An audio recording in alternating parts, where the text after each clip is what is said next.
One day, trouble knocked on the house and then Grace firmly locked the door. The servants politely greeted the young lady upon her return home. Grace looked intently at the butler and told him to answer her question. She looked at him with fury and asked why the house was such a mess. From birth, Grace Winoston had everything that others could only dream of. She was the only daughter of Duke Winoston, a nobleman highly regarded by the Imperial family. She grew up as the heiress of the house, gifted with incomparable beauty, which she received from her charismatic father.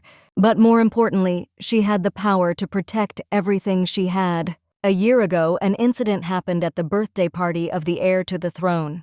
She looked at everyone present with rage and asked why they were looking so intently. Had they seen people being beaten? The lady fought 17 nobles at the celebration, although it was more like a beating as punishment, and she was banished for a year. Such measures would have forced many to fall to their knees and beg for forgiveness, but the Duke of Gertiem's daughter refused to admit guilt and only hated her father. She swore that she would throw every potato from her harvest in his face. She worked hard all year on the lands. She looked at the butler and asked if her father had married again. He looked at her puzzled and said that it was so. The butler said that the Duke fell in love with a dancer 20 years ago, but because of the difference in social status, he had to take the Marquis's daughter as his wife. However, at the moment when the former Duchess became pregnant, it turned out that the dancer was also carrying a child under her heart. The dancer went missing, but the Duke managed to find her while Grace was away, and it turned out that she was actually a former Duchess who was unfairly kicked out. The butler told Grace that her mother was branded a villain in high society, and Grace did not say anything because she was worried that it would hurt her. She understood that he did care about her feelings and was worried that she wouldn't make a fuss. Grace asked where her father was. The young lady went to her father TM's office, but as she passed by, she saw a new interior in the house. She looked at the curtains in surprise and asked how long ago they started decorating the estate with the symbol of their enemy. The maid looked at her and said that it was his lordship's order. The maid said that she doubted that Grace had the right to challenge his decision. The butler asked Madame Maril what she was talking about. He said that the lady was the heiress of the house and she had the right to express her opinion. Madame Maril said his lordship has already made his decision, and even the heiress cannot argue. Gray looked at the maid and asked if she knew what this drawing was. Madame sighed heavily and said that these were just tulips. Grace looked at her and asked if she knew who uses tulips as a symbol. Madame hesitated. Grace told the maid that she claims that the heiress cannot show herself when the sign of the enemy of their family defames the halls of the estate. Madame said the Duke allowed it. Grace told her to stop repeating the same thing like a parrot. She said that their house swore allegiance to the Imperial family and tulips are the sign of the House of Monascus. This family leads the anti-emperor faction. Grace asked if Madame thought her reaction was not justified. Madame froze in bewilderment, not knowing how to answer her question. Grace looked at her and said that she didn't even introduce herself, but had the nerve to stand up to the heiress of the family. Grace asked Madame if she would now say that she was wrong. Madame was furious because she knew that the lady should apologize for the sins of her mother. The young lady understood that it seemed she only needed to deal with her father. The lady said that this time she would close her eyes since she was not the one who hung these curtains and told Madame to choose her expression. Grace told Madame to show that her mind has at least some value. Madame looked at Grace with fury. Madame Maril was very angry but could not object to anything Grace asked. Where Elena is, she is the new chief maid. Grace said they couldn't just send her personal maid away. Madame said she worked in the stables. The young lady came closer to her and told her to immediately bring her and return her previous job and she would punish them. Madame and all the servants looked after the young lady in numbness. Without taking his eyes off the documents, the Duke asked his daughter if she had already returned. The young lady looked closely at her father Vice-Mem's office and saw new portraits, but she didn't to see hers. She looked at her father and told him to explain to her what was happening. The Duke looked at his daughter and asked if Butler had told her anything. She looked at him and said that he told her everything, but she would like to clarify something. The Duke looked at her and asked if he still had to explain everything to her. The young lady was puzzled. She looked at her father and said that it hurt her to hear such things from him instead of words of greeting. He told her to change her attitude before dinner. The Duke asked if she realized that she shared the blame with her mother. She said that if her mother was to blame, then she would ask his new woman for forgiveness. Grace said that otherwise he would have to spend his whole life atonement for his guilt towards her and his mother. The young lady did not have time to open the door when Lady Grace fell out and was surprised. The young ladies looked at each other intently. The Duke screamed and called his daughter. A moment later, he ran up to her and asked if she was okay. Grace looked at them intently as she realized that it was her half-sister and she was the daughter of a dancer. The Duke looked at her and asked if she could stand up. Katia said that she was fine and was just scared and stumbled. He asked if she had any pain. The Duke asked Grace why she was so careless. Grace said that people usually don't fall so dramatically. Grace wanted to quickly leave the office, but suddenly ran into Madame at the door. The young lady looked at her intently as she realized that this was the new Duchess. The Duchess said that she was very sorry that their meeting had been so chaotic, and that she would like to introduce herself properly at dinner. The Duke introduced Gray's mother and daughter and said that now they will burn everything together, so they need to treat each other with respect. The young lady was puzzled as the image of an ideal family appeared before her eyes. She said that she was tired and asked permission to leave. The Duke angrily shouted at her in the race, but she just walked away. She was angry because her mother was cast out and then replaced with a new woman and half-sister while she was gone. She thought that they too could be victims, but not the mother, but the father. She knew that he was probably responsible for everything. She knew that now her anger would not help matters. She wanted to let them enjoy playing family. She only wanted to become the head of the family, and that DJTM's all. The next day, the maid burst into the mistress's room with a smile. Grace smiled and told her that she understood that she was glad to see her, but there was no need to fuss so much in the morning. The maid said with tears in her eyes that her lady had lost weight. Grace seemed a little tired yesterday. She couldn't believe she was so happy to see a familiar face. Elena smiled and said that she brought her breakfast sometime later. Elena helped Grace with changing clothes. Grace asked if her food had been spoiled. Given the behavior of the head maid, she was sure that they would spoil her food. Elena said that the food should be fine since she took it herself and no one changed it for the kitchen worker. The young lady said that she was pleased to know this, since now she would not have to get rid of another group of servants. Elena looked at the mistress in surprise and asked if she was really going to drive away the servants. Grace said that now the estate is a mess. Grace said that she was convinced that the main maid was looking for death. She tried very hard to make her angry yesterday. Elena asked what the mistress was up to. Elena told the lady that she was not sure whether she should speak, but there were unpleasant rumors circulating in high society. In a trembling voice, the maid said that many suspect that her father wants to change the heiress. The young lady angrily hit the table. The maid was shocked and shuddered in fear. The young lady was very angry. She, of course, expected this. She said that in this case, she needed to find support. Grace told the maid to prepare everything for the trip to the Imperial Palace, as she wanted to ask Her Highness the Princess for an audience. Sometime later, the young lady greeted the princess. The princess smiled and said that it had been a long time since their last meeting. The princess said that she canceled the hunt with His Majesty when she heard about her arrival. Grace asked the princess for forgiveness and said that she asked for a meeting because there was a very important matter. The princess looked intently at the lady. Grace told the princess that perhaps she already knew what happened in her family while she was away. The princess said that it was the scandal of the century. Grace said that she did not believe that her mother would do such a thing. The princess asked whether the reason for her belief was affection or logic. Grace said that if she had to choose the latter, if her mother had wished to get rid of the dancer and her daughter, she would have dealt with them forever. She said that her mother was known for her attention to detail and she would not have made such an oversight. The princess said that she did not have time to investigate. She said that she was not here to ask for help with her mother's case.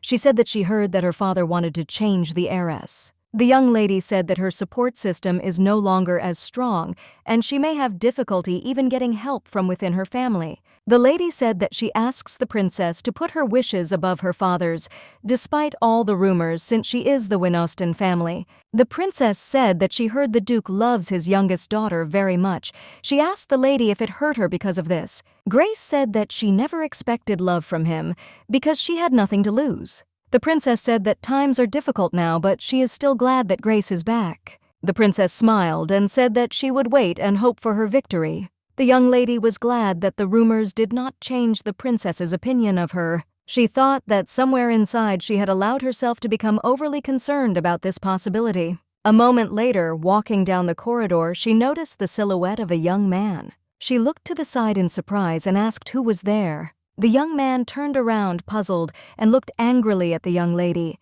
Grace was shocked. She looked at the young man and asked who he was and why he was walking freely around the palace.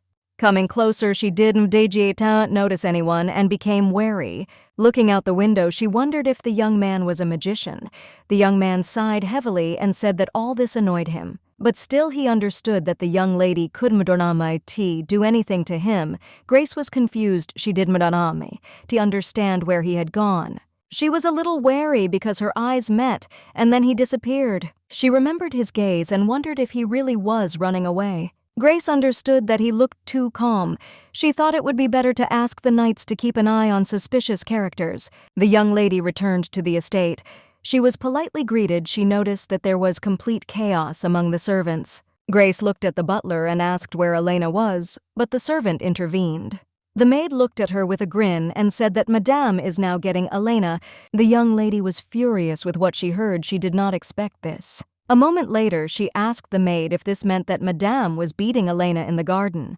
The maid was taken aback. Grace looked at the maid and angrily told her to immediately bring Madame to her. The maid said, puzzled, that Madame was busy right now. Grace looked at her with fury. Grace said that since Madame is so busy, she should get rid of her personal work forever and these girls should be driven away. A moment later, the young lady entered the garden. She was shocked by what she saw. Madame looked at Elena at us with fury and asked if she really couldn't do anything. Madame said that if she thought she could relax, then she was mistaken. She said that her place was still in the stables. The maid trembled with fear and said that the young lady was the heiress of the house. Madame asked her if she really refused to understand. She said that his lordship is the only master of this house. Madame raised her whip. She said that the lady had already fallen out of favor with her father. Gray told Madame that she would be in her disfavor if she continued.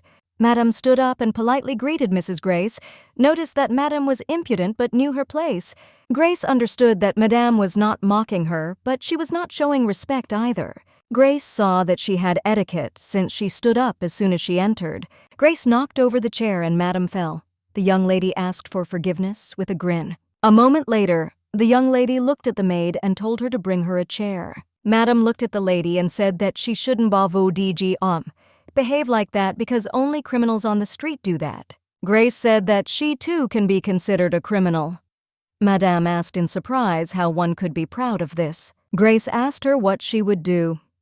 Madame looked at her in surprise and asked what she was talking about. Grace asked her if she said that she was proud of her behavior. Would she throw her out or beat her too? Madame shouted that she would tell the Duke about everything Grace said, that she only prevented her from punishing the maid without reason. Madame shouted that Elena broke the rules and she is the main maid, so she has permission to punish the servants. Grace said that the raid maid must obey the orders of the heiress. Grace told her to give her the whip. Grace looked at Madame with fury and told her to know that she would not dress with a spanking next time, as it would deprive her of her head. Grace told Elena that she was her personal maid and should learn something from her because servants often adopt the habits of their masters. Elena said that she was very glad that the lady came and also asked how she knew that they were beating her. Grace said that she just guessed. Grace said that she was very annoying. Madame Elena said that it was all because of the rumors about her mother. Elena asked if everything would be okay. Since his lordship might raise this topic, Grace said that nothing would be okay. Elena asked what they would do. She said that the young lady needed to apologize to Duke Elena. She understood that the lady would not apologize to her father. Grace said that she couldn't do it alone and needed to find information. She told the maid to send a letter to Lady Valeria. The young lady said that it was a huge scandal, and she probably knows about all the details. Doctors know about medicines, knights know about swords, and rumors are best known to the diamond of high society. Grace understood that her old friend would want to make a dramatic appearance. A moment later, the young lady rushed into Grace's arms, asking Grace how she could do this to her. She said she hadn't heard a word from her. The young lady asked if Grace knew how worried she was. Grace in turn sighed heavily but did not answer. Grace quietly whispered that the young lady could ruin her makeup. The lady smiled and said that the makeup was moisture-resistant. She asked if Grace had been living under a rock all this time. The young lady sighed heavily as she sat down on the sofa and said that this image tired her. Grace smiled and asked if she was still playing her games. She said that they were starting to think that she had two personalities. Grace said that she didn't DJ'd expect her to show up so quickly. Valeria said that she didn't DJ'd really want to come, but rumors would have spread if she hadn't DJ'd shown up. Grace said that they were friends. The young lady looked at her intently and said that everyone thought so. Everyone called them white and red roses. Adelita people were convinced that they were the perfect example of friendship. Grace could boast of unforgettable beauty like a scarlet rose. Valeria had the grace of a white rose and graceful features. She is also always polite and kind-hearted, which is greatly appreciated by others. But this is just an image from childhood she had to pretend, so as not to become a threat to the heir. Therefore, she pretended not to be interested in family affairs. She focused on relations with the nobility, portraying a naive girl. Gray looked at her and said that you want her to tell everything about the new Duchess and Cadia. Valeria said that she heard that her father wants to choose another heir. Grace said that this information interests her because the rumors may be confirmed. She said that perhaps the high society is mistaken, but the problem is that the father seems too interested in his new daughter. Valeria said that she doesn't know much about the Duchess. She rarely attends holidays except for evenings and tea parties. Some religions spoke harshly of the Duchess, but the Imperial family dealt with them. Cadia is very active in high society, but spends time only with little-known nobles or people without titles. Some knights who did not inherit the title and who had lands tried to propose to her, but she rejected them all. Grace was surprised. Grace realized that she would need to talk to her sister in person. Grace said that's all she wanted to hear, and now she'd like to ask her for a favor. Gray said she wanted her to look into her family's case from 20 years ago. Valerie asked if she was talking about her mother's charges. Gray said the rumors probably got out and people had to talk about it. Grace said that she was right, but such a request was difficult to fulfill, and she would have to risk her reputation. Grace looked at her with a smile and said that she had nothing much to do right now.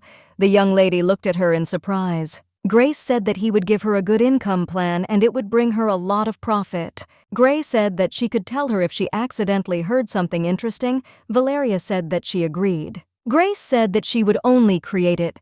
Valeria asked if she was really trying to negotiate even though she had nothing to offer. Grace. She said that she just returned a couple of days ago and she is still sorting out the situation in the world. Gray said that she had better fulfill her part of the deal when the plan appears, and if she brings good news, then Grace will help with the money. Valeria smiled and said that she already liked it after her friend left. She was invited to an unwanted dinner. The Duke looked at his daughter and said that it was difficult to see her. Grace told her father that a friend had come to see her. Grace said that her friend takes care of her, unlike her father. Madame was furious. Grace realized that Madame had told her everything. The Duke asked her who allowed her to see her friend after bullying the servants. Grace looked at her father in surprise and asked what kind of bullying he was talking about. She looked at them and asked with a grin why she didn't remember anything like that. The Duke angrily hit the table and shouted at his daughter. She calmed her husband down and said that there was no need to shout. The Duchess said that Madame told them everything and that Grace was very angry yesterday. Dirt sighed heavily and said that everything was true, and there was a reason for this since Madame just beat her personal maid. Gray said it would be weird for her if she didn't do anything. Everyone was shocked by such a statement because they did not expect to hear something like that. The Duchess wanted to know if it was true. The Duchess looked at Madame and asked if she had raised her hand against the maid. Madame was shocked. She said that she had no choice because she did not obey, and punishment goes hand in hand with discipline. Grace said with rage that she had never hit a servant in all her years, and no one had dared to contradict her before. Grace glared at Madame and said that now there is one arrogant headmaid. Grace in turn closely watched everyone. She saw her sister calming the maids who were crying in the corner. Grace looked at the maids and said that she drove them away and also asked why they were still here. Cadia asked Grace for forgiveness and said that she asked them to stay since it was her fault. Grace looked at the young lady in surprise and asked what she was talking about. Katia said that she should have watched them better and that it was her fault. Grace said that she is still the heiress of the family and her father scolds her by punishing the guilty maids. She said that this would not have happened if her mother had been there. She told her father that perhaps he was furious because he hated a woman called a villain. She told him that he never wanted her to be his daughter. The Duke shouted that her head was filled with some crazy speculations. She said that her patience has a limit, and there is no need to push her to the edge because he knows that no one will be a worthy replacement for her. She said that his brothers and their children have been waiting for a long time for a chance to take his place, and no one is able to resist enemies like her.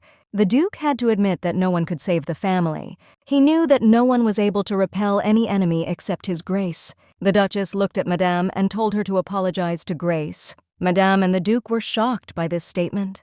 A moment later, Madame approached the young lady and asked her forgiveness. Grace looked at her and said she didn't accept her apology. Grace said with a grin that the beta came up and begged for forgiveness to Alan. She knew that the head maid would soon cause her a lot of problems. Grace glanced sideways at the maids.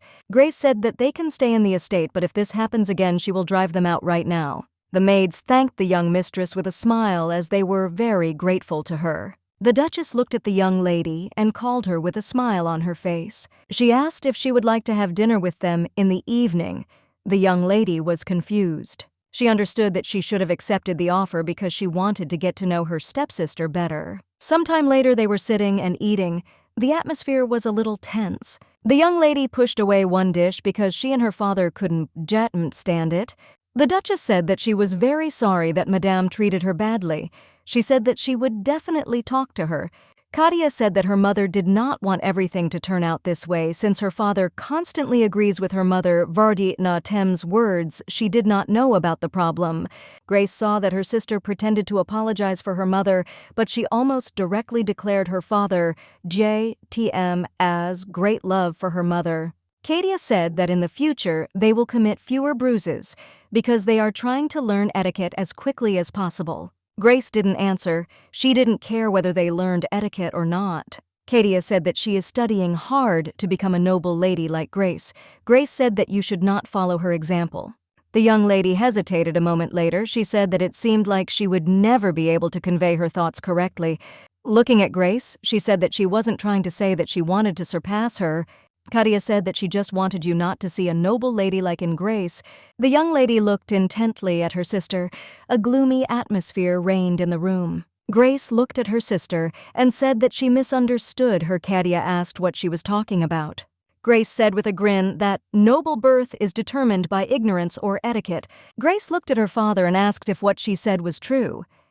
The Duke hesitated and did not answer. Grace looked closely at her sister as she realized that she was more interesting than she had imagined. Sometime later they ate in silence. The Duke and Duchess chatted pleasantly. Grace noticed that her sister was looking at her and smiled back at her.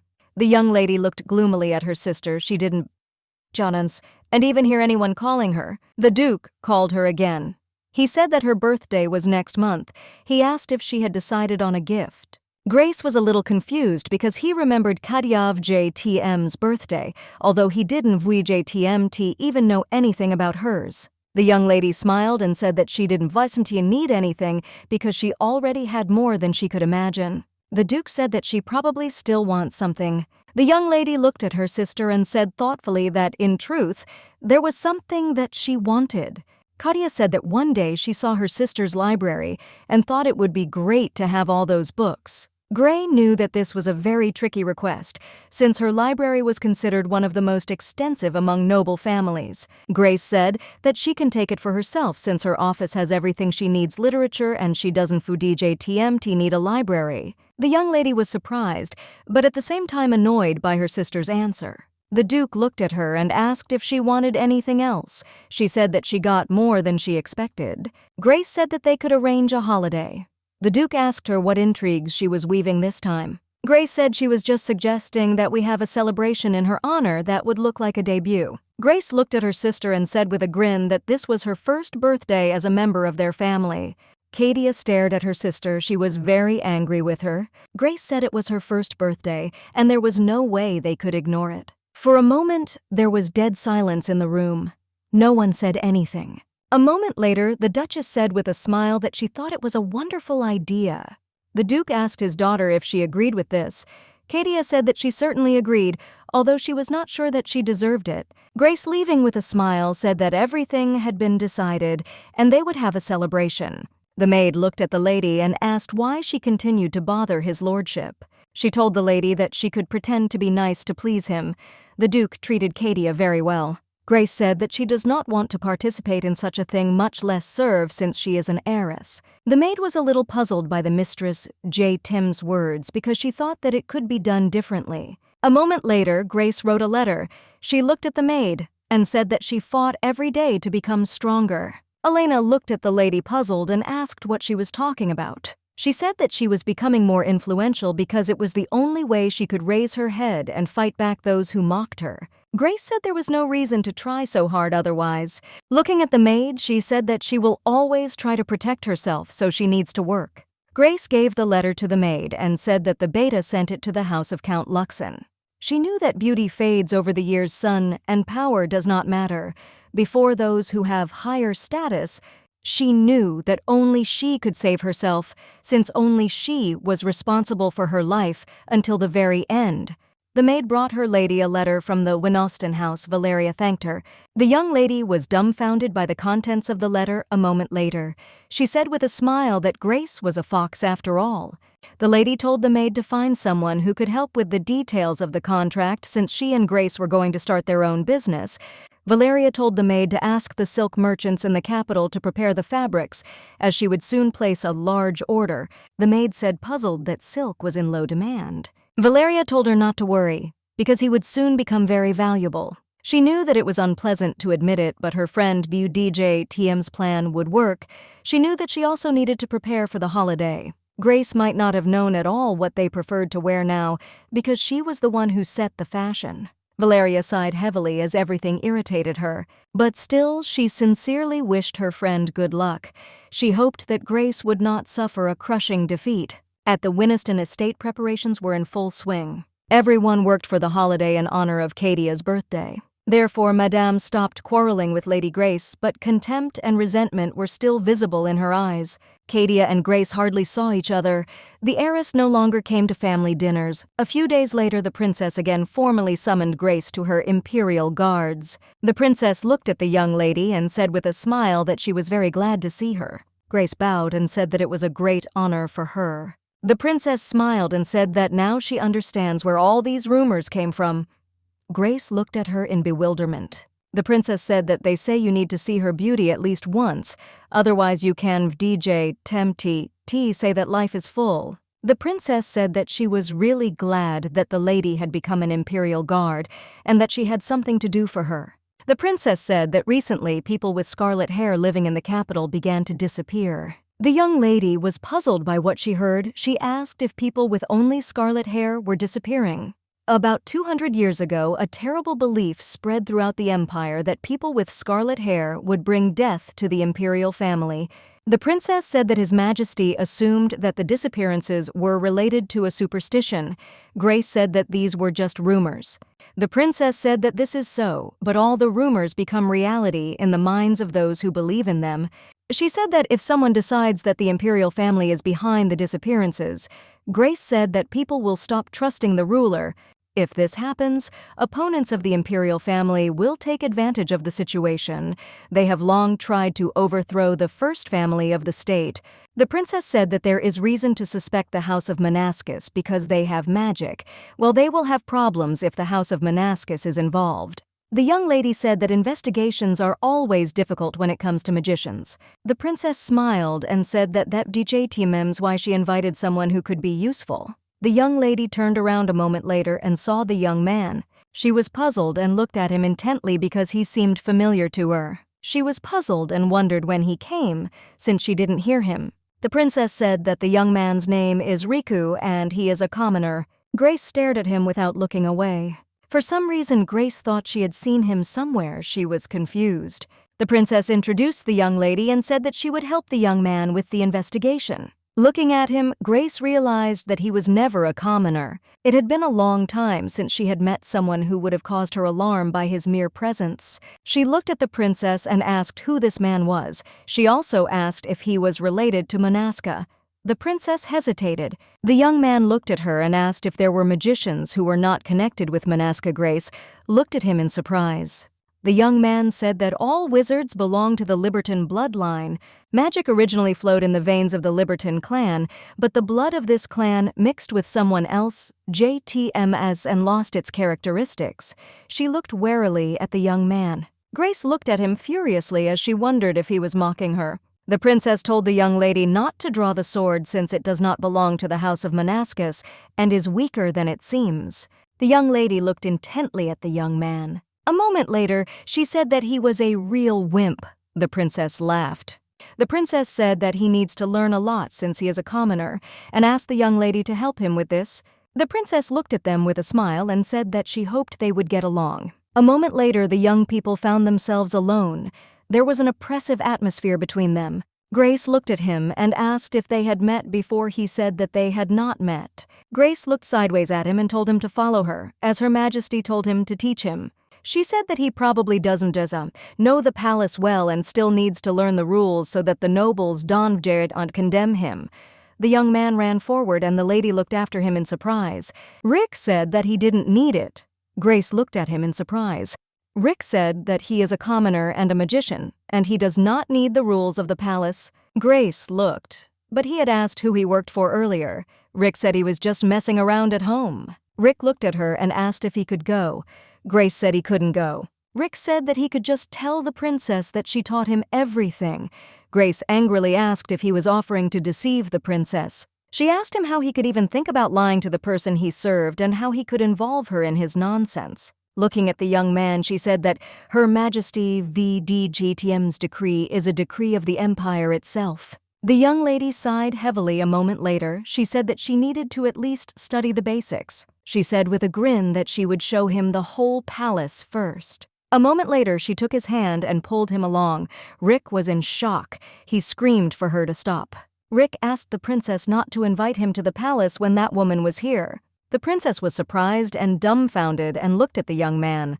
The princess asked if he was talking about Grace. Rick looked closely at the princess and asked if Grace really bothers everyone like that. The princess realized that it looked like Grace was teaching the young man. The princess said that the young lady's loyalty was amazing and she should be respected for it. The princess said that he is someone who doesn't care about such things.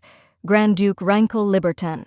He thought for a moment and told the princess not to invite him to the palace when the lady was present.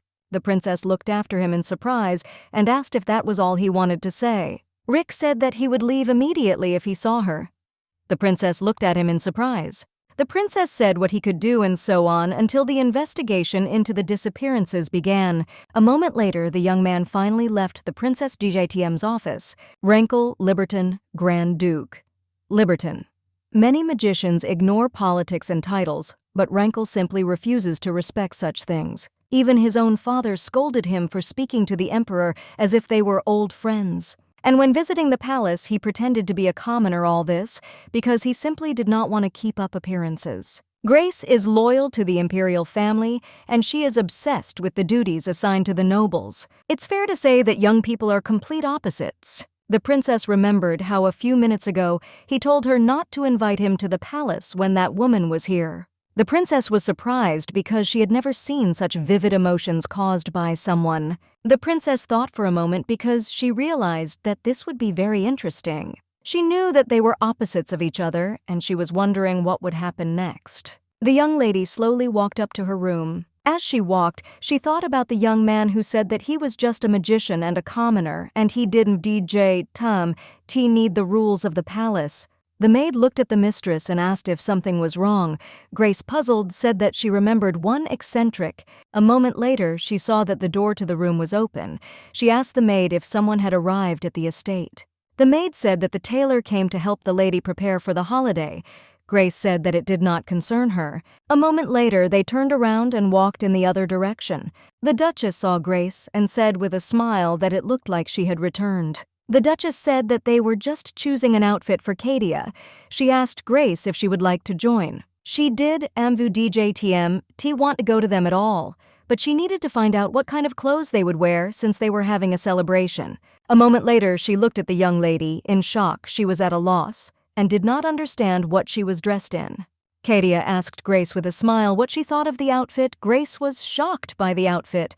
The tailor asked with a smile if the outfit was not perfect for a lady. Grace angrily asked if the Manaska family really paid him and asked why he dressed her up in strange rags. The tailor said that her ladyship approved of the outfit. Grace sighed, puzzled. The Duchess asked Grace if she didn't like her. Grace said that her row was too flashy. Sometime later they sat and talked. The Duchess told Grace that she would like to introduce her to the new servants. She said that Grace only has one maid. She apologized and said that she should have taken care of it earlier. Katia introduced the new maids Ailey and Baron with a smile on her face. Katia smiled and said that she herself recommended them. Grace was wary, but she looked at her sister because she had a bad feeling. She knew that her sister just wanted to keep an eye on her and also to play dirty tricks. But Grace already knew that she did not have time for such proceedings. She wanted to keep an eye on her sister for now. Grace told the maid that she should start preparing for the holiday. She said that on her sister's birthday, her outfit should be bright and her dress should be made of silk. Elena looked at the new maids and asked with a smile if they could help with the bed. Elena said that she herself would help the lady change clothes and they could prepare for the bed and bring food. The maids agreed. Grace watched them closely. They aroused her suspicions. Sometime later, someone knocked on the room. Grace saw Katia, who was upset about something. Grace looked at her sister in surprise and called her because she didn't understand what was happening. A moment later, she threw the dress and fell to the ground. Katia asked Grace why she did it. Grace was surprised and didn't understand what was going on. A moment later, the Duke and Duchess and some servants entered the room. The Duke saw his daughter sitting on the ground and Grace towering over her. The Duke angrily asked what happened here. He was very angry. Katia said with tears in her eyes that she was very sorry, but nothing happened. Katia told Grace that she would not have come to her if she knew that she would be against. Grace, in bewilderment, asked what she was doing. Katia, with tears in her eyes, said that they were commoners who did not understand anything, and she guessed that Grace did not like their choice, but still she was surprised when she saw that the dress was torn. The Duke said that he heard that Grace intervened when her sister was choosing a dress. He was furious and did not understand why she tore up this option. The Duchess told her husband that it was not Grace of Dieps's fault. All the servants were whispering, and Madame in turn looked at Grace with a grin. Grace understood that she was now surrounded by enemies, and no one could help her. Grace looked at her father and asked if he thought she did it. Grace asked why she should do this. Was it really because of their origin? She asked her father if he thought that she envied them or hated them. She said that in that case she would not have offered to organize a holiday at all. The Duke in turn understood that his daughter was right in everything. He knew that if she did something she would definitely admit it. She never apologized for her actions even as a child. He didn't view DJTMT like it at all that she was his daughter, but he was more familiar with her character than anyone else. However, he knew that his poor daughter and her mother had suffered for a long time. He had not been with them for 20 years. The Duke knew that Katia was his child who deserved better. One of them was born from a marriage with the woman he was forced to marry. Grace grew up in luxury, and the other was the raft of his love. After many years of torment, she was finally able to get the title she deserved. He looked at the maid and said that this did not prove anything. The maid wanted to object. Grace knew that it was easy to prove someone's guilt, but it was more difficult to defend herself. She knew that it was very childish of Katia to take advantage of her advantage. Grace said that they were right, and it was her fault. Everyone looked at her in bewilderment. Grace knew that her sister's plan had worked. Grace said with a grin that they were right, and she tore her dress. She must have known that this did not mean that she lost in this fight. The Duke looked at his daughter in bewilderment and asked why she did it. Grace said that she did it because she didn't voo DJ and like it. She said that all her outfits are of average quality. They can be easily found on the market and the style has long gone out of fashion. Grace said that just looking at it made her sick and she told her sister to throw them away, but she made a sad face and refused. Grace said that her father immediately attacked her and accused her of all her sins, and she didn't why DJ Tumdy like it, so she agreed. Now she was doing her father a favor and hoped that he would back down. She understood perfectly well that he knew what would happen if he didn't leave right away. The Duke understood her intentions. The Duke approached his daughter and asked if she would forgive her sister since Grace is sometimes violent, but she would not have done so if she had been jealous of her. Cadia, with tears in her eyes, angrily said that she understands everything. Grace in turn closely watched the maids. Elena looked closely at her mistress and asked about the task, but why did she take the blame upon herself? Grace sighed heavily and asked whether Elena thought that if she had denied everything she would have been able to justify herself. Elena looked at her mistress in surprise and asked if this was all okay with her. The young lady said that she was not entirely happy with this since her sister managed to set her up. Grace asked the maid to ask the atelier to give her time and do something. The maid looked at the mistress and asked permission to remove the dishes. She also said that the atelier assures that she can visit them at any time. Grace said that she understood everything and also asked how things were going with the rest. Elena smiled and said that everything went well. Grace in turn said with a grin that everything was going great and that everything was for the sake of her dear sister, since she deserves nothing less. The maids trembled with fear, looking at the South mistress. A moment later they said that it was time for them to go. Grace looked at them and told them to wait and also come closer to her. Grace looked at the maids and asked what her sister would do next. The maids looked at each other in bewilderment with fear in their eyes.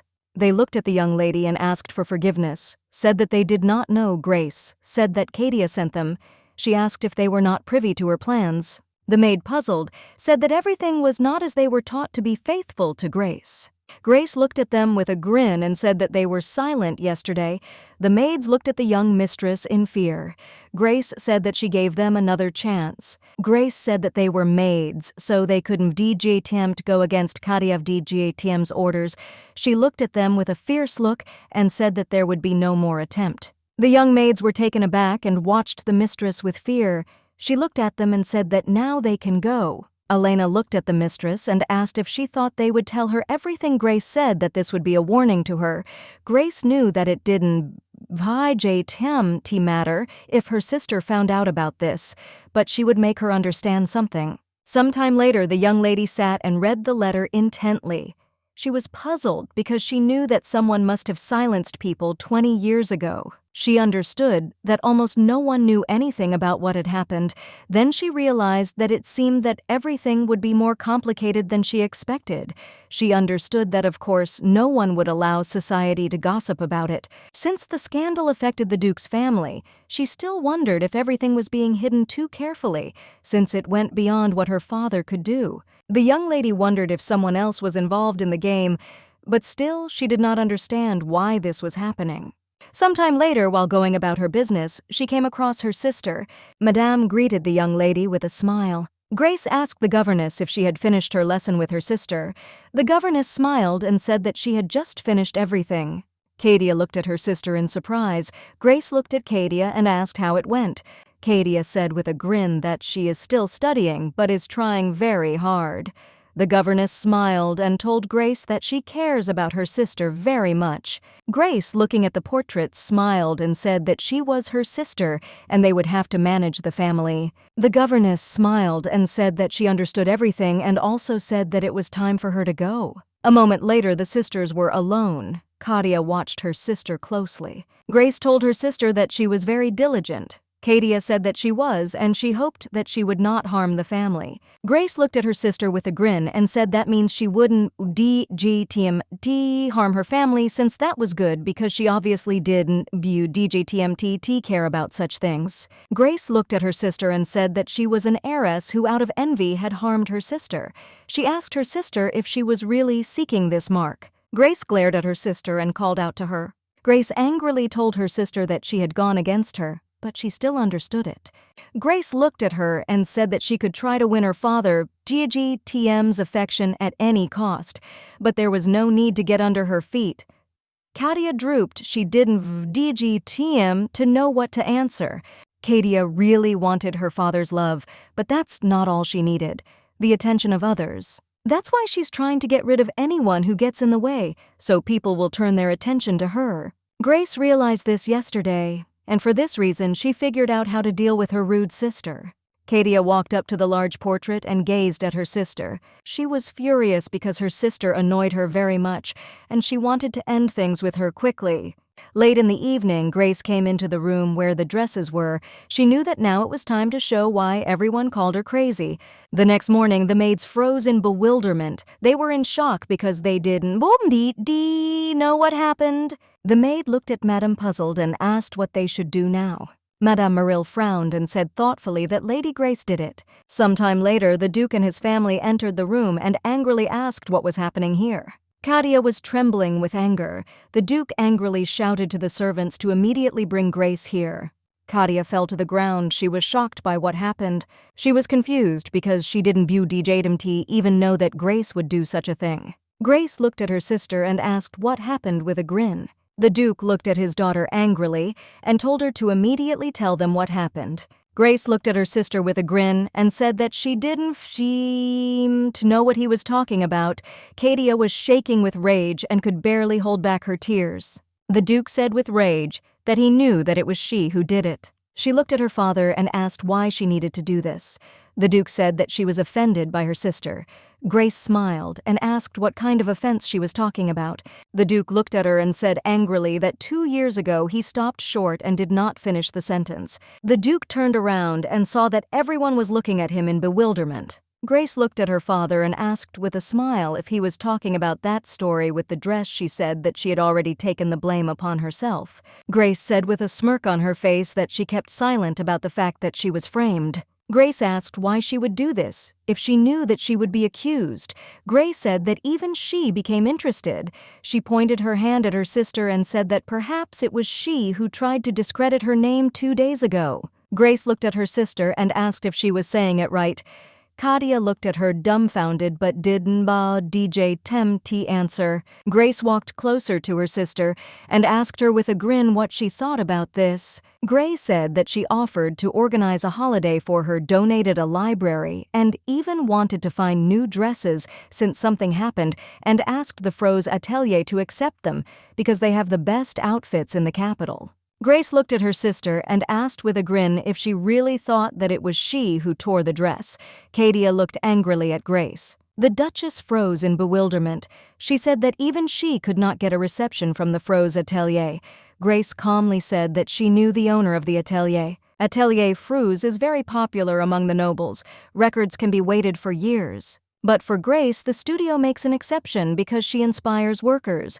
People who don't know the truth can only believe Grace DJTM's words. Elena looked at everyone present and said with a smile that her mistress was right since yesterday morning they agreed with the studio. Grace looked at her sister and asked if she heard everything and asked if she thought it was her fault. Grace stared at her sister. She was hoping that she would say exactly what she wanted her sister to say, that she didn't do it. Katia looked at her sister angrily. A moment later, the young lady changed her face and said with a smile that her sister had done nothing, and she knew that Grace was not to blame for this. Grace looked at her father and asked her sister if it was true. Grace said that she was very glad because only her sister was the only one who believed that she was innocent. The Duke looked at them with anger. Grace said that now they need to find the culprit. She looked at her father and said with a grin that this is a very serious matter. The Duke said that she is right in what she says. Grace smiled and said that she was the heiress of this house, so she would like to get permission to take care of this matter personally.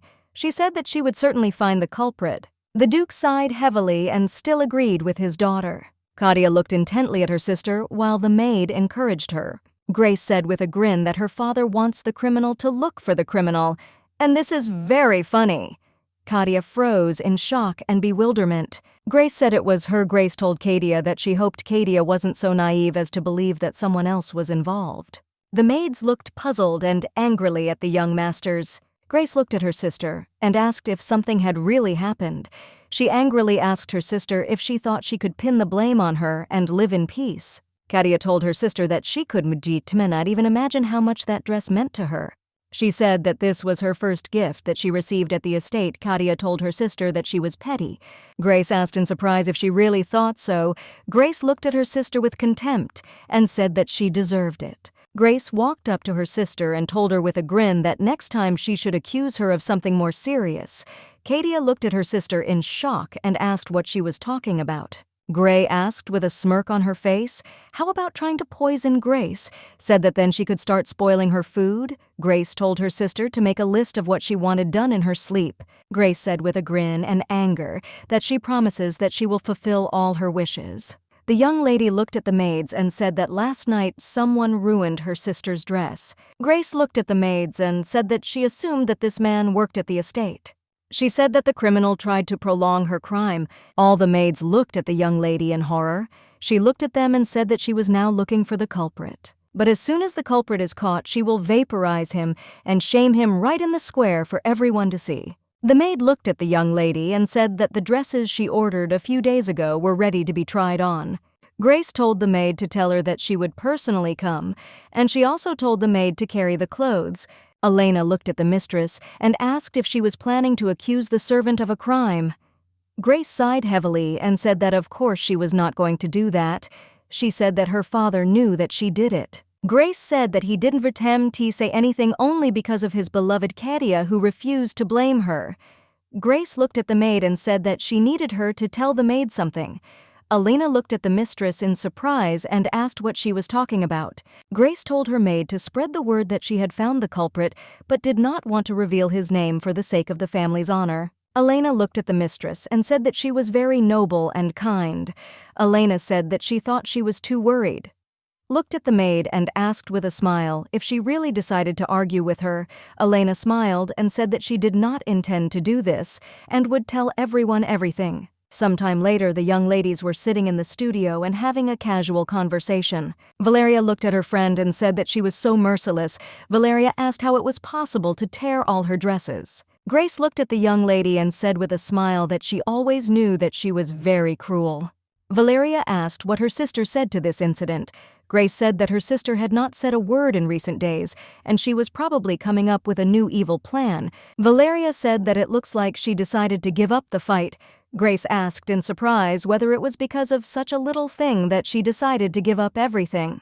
Valeria told Grace that perhaps she destroyed the dress that was dear to her because it was her first gift from their father. Grace said that she had known her father for 20 years and had never received gifts from him. Grace said that that was why she did not have such a stupid attachment to things. Valeria sighed heavily and said that it was very difficult. A moment later, a young lady came in and thanked them for waiting. Grace looked at her opponent and said with a smile that she had to go. The young lady was very glad that he would finally see the best silk dress that would soon come into fashion. Grace looked at her friend and thanked her for waiting for her. Valeria was stunned. She did not expect that the payment would be so wonderful. She looked at the young lady with a smile and said that she could believe that they had created such a charming dress because it was simply amazing. The young lady smiled and said that the dress turned out to be a little more daring than she had intended. Grace smiled and said that she really liked the dress. She said that they could stick to this style when they finished. Grace looked at her friend and asked if she managed to capture everyone's attention. Valeria sighed heavily and said that she hated to admit it, but almost certainly she looked at her friend and said that the beta was not standing next to her at the holiday. Grace, surprised and smiling, asked her friend if she really looked so beautiful in the dress, but that DJ Tiami's not the point. Valeria looked at her friend and asked if she would buy her a gray dress. She said that she had to do it because it was impossible to let her out naked on a holiday. Valeria frowned for a moment and thought she said that she understood everything and now she needed to go home. Grace looked at her friend in surprise and asked if they were NWDJ'd going to eat together. Valeria smiled and said that they were not close enough to have lunch together. Grace looked at the young lady in surprise and intently. A moment later, she said with a smile that Valeria was a bad girl. The young lady was leisurely walking through the city and saw something suspicious. After looking closely, she saw Rick. Looking at him, she wondered if he was heading into the alley. The young lady, nevertheless, decided to follow him a little in order to follow. She knew what was hidden in the alley, but still decided that she did not need to poke her nose into other people's affairs. She understood that it was better for her to leave and ask him both of them the next time she saw him. But a moment later, unexpectedly for her, someone grabbed her and dragged her along. She was confused and did Envjertem understand how he ended up behind her back. A moment later, the young man asked who sent her. The young lady was very angry and puzzled because she knew this voice. She realized that it was none other than Rick. The young lady was confused. Grace angrily grabbed the young man's hand and told him to let her go. Rick was shocked because he didn't expect it to be her. Rick froze in bewilderment as he saw Lady Grace Winoston in front of him. The young lady looked at the young man and angrily asked what he was doing. He looked at her in bewilderment and asked why she was here. The young lady looked at him intently and asked if he should explain to her what he was doing here since this road leads to a brothel. She looked at him's son with contempt and asked if he was going there. The young man looked at the young lady with a puzzled expression and said that she was just thinking about it and he was emvdamet going there. She looked at him in surprise and asked if he was sure. Rick looked at her and said that he would never go there in his life and could swear on his life, and also asked her not to look at him like that. The young lady looked at him and said that she believed him. He sighed heavily and thanked her. A moment later, she still asked why he was in such a place. The young man hesitated because he didn't know what to answer her. He needed to figure out why people with scarlet hair were being kidnapped. The young man thought that Her Highness must be in despair to turn to him. He couldn't refuse her at all because he knew that magic was probably involved in this difficult matter. He spent days studying all the cases but found out nothing. Rick knew that the first victim was close to Master Zack. The young man said that this was true, but he didn't know anything special about him. He was an ordinary worker and sometimes he visited taverns and brothels. Rick knew that these were predictable answers since there was nothing special about the man. Well, he knew all 4 victims. Rick said that the man seems to be finishing up with work and he better hurry up. The young man asked Rick if he really wanted to talk to him personally. Rick said that he needed to check if there were any other clues since he was the only one connected with all the missing people. The young man looked at the gentleman and asked if he would really go alone. Rick looked at the young man and asked what he was talking about. The young man said that Her Highness asked him to do this business together with Lady Grace. Rick told him to forget about it because that woman was nothing but trouble. Grace looked intently at her friend as she expected an answer from him. Rick looked away from the lady and sighed heavily. He said that in this place now because he has business. The young lady realized that he was now investigating a missing persons case. She looked at him and said that she would help him immediately. The young man looked at her and said that he did not need her help. He asked her why she was following him. She looked at him and said that she had not been following him at all, and also asked if he really thought that she had nothing else to do. The young man looked at her in surprise and asked why she was here. The young lady said that this was the central area if he had forgotten about it, and she was just walking and then noticed him. He was looking around suspiciously, so she decided to check. Grace, looking at the young man, said that those who serve Her Highness should not visit such disgusting places. The young man was surprised. He, in turn, asked if she was in love with the princess, since she kept talking about her all the time. He said that they are not interested in such things and she can calmly leave. He said that she is only disturbing him, and if she wants to investigate, she can work on her own. The young lady thought for a moment because maybe he's right because she could become a hindrance to him, but after all, she saw that he was very weak. The young lady looked at him and called him. He looked at him angrily and asked what she needed. Grace looking at.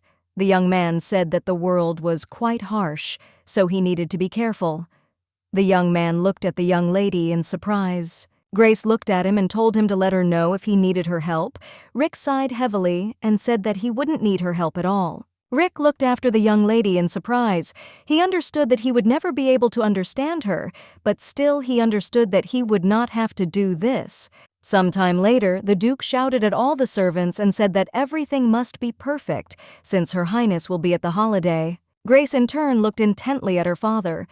She said that even such a sight was funny to look at. A moment later, the maid called her mistress. The maid told the lady that a guest had arrived from the Fro's atelier. Grace said that she understood and would come now, and also asked the maid to bring her sister. Grace smiled and told her sister that it was all for her. Grace pointed to all the dresses and told her sister to choose what she liked. Katia looked at her sister in surprise and asked with a smile what it was. Grace smiled and said that she thought that she should pay for her mistake, and so she prepared a small compensation for her. Katia knew that this was not an easy compensation, and at first glance it was clear how difficult it was to arrange such a thing. Grace said that Katia could buy everything if she wanted, or she would put them in storage if she didn't draw DG Timai like anything. Katia looked at her sister in surprise and asked if she really wanted to put everything away in the warehouse. Grace smiled and said that everything was exactly like that, and she would clean everything up immediately. Grace smiled and told her sister that she could leave them and then tear them off when she got bored because that was what she liked. Katia looked at her sister and began to speak, but Grace interrupted her and said that she could try on one dress. Grace went to the outfits and picked out one dress. Grace looked at her sister with a smile and asked if she liked the proposed dress. Grace told Katia to try on the outfit. Katia in turn was puzzled and didn't view DJ Tempt know what to do. Katia knew that she should not agree to her sister's provocations. Grace guessed what she was thinking. Sister Katia thought that if she accepted the gift, her father would think that she only cared about wealth and she was only pretending to be upset that day. Grace knew that her sister wanted to pretend to be a sweet daughter who lacked her father's love. She always portrayed a modest, young, cheerful lady who expects nothing from her parents. Grace understood that her sister did not want her to destroy her image, but Grace knew that it did not matter. She wanted to show the young lady that it is more profitable to be a good sister than an obedient daughter. The young lady smiled and told her sister that everything was fine.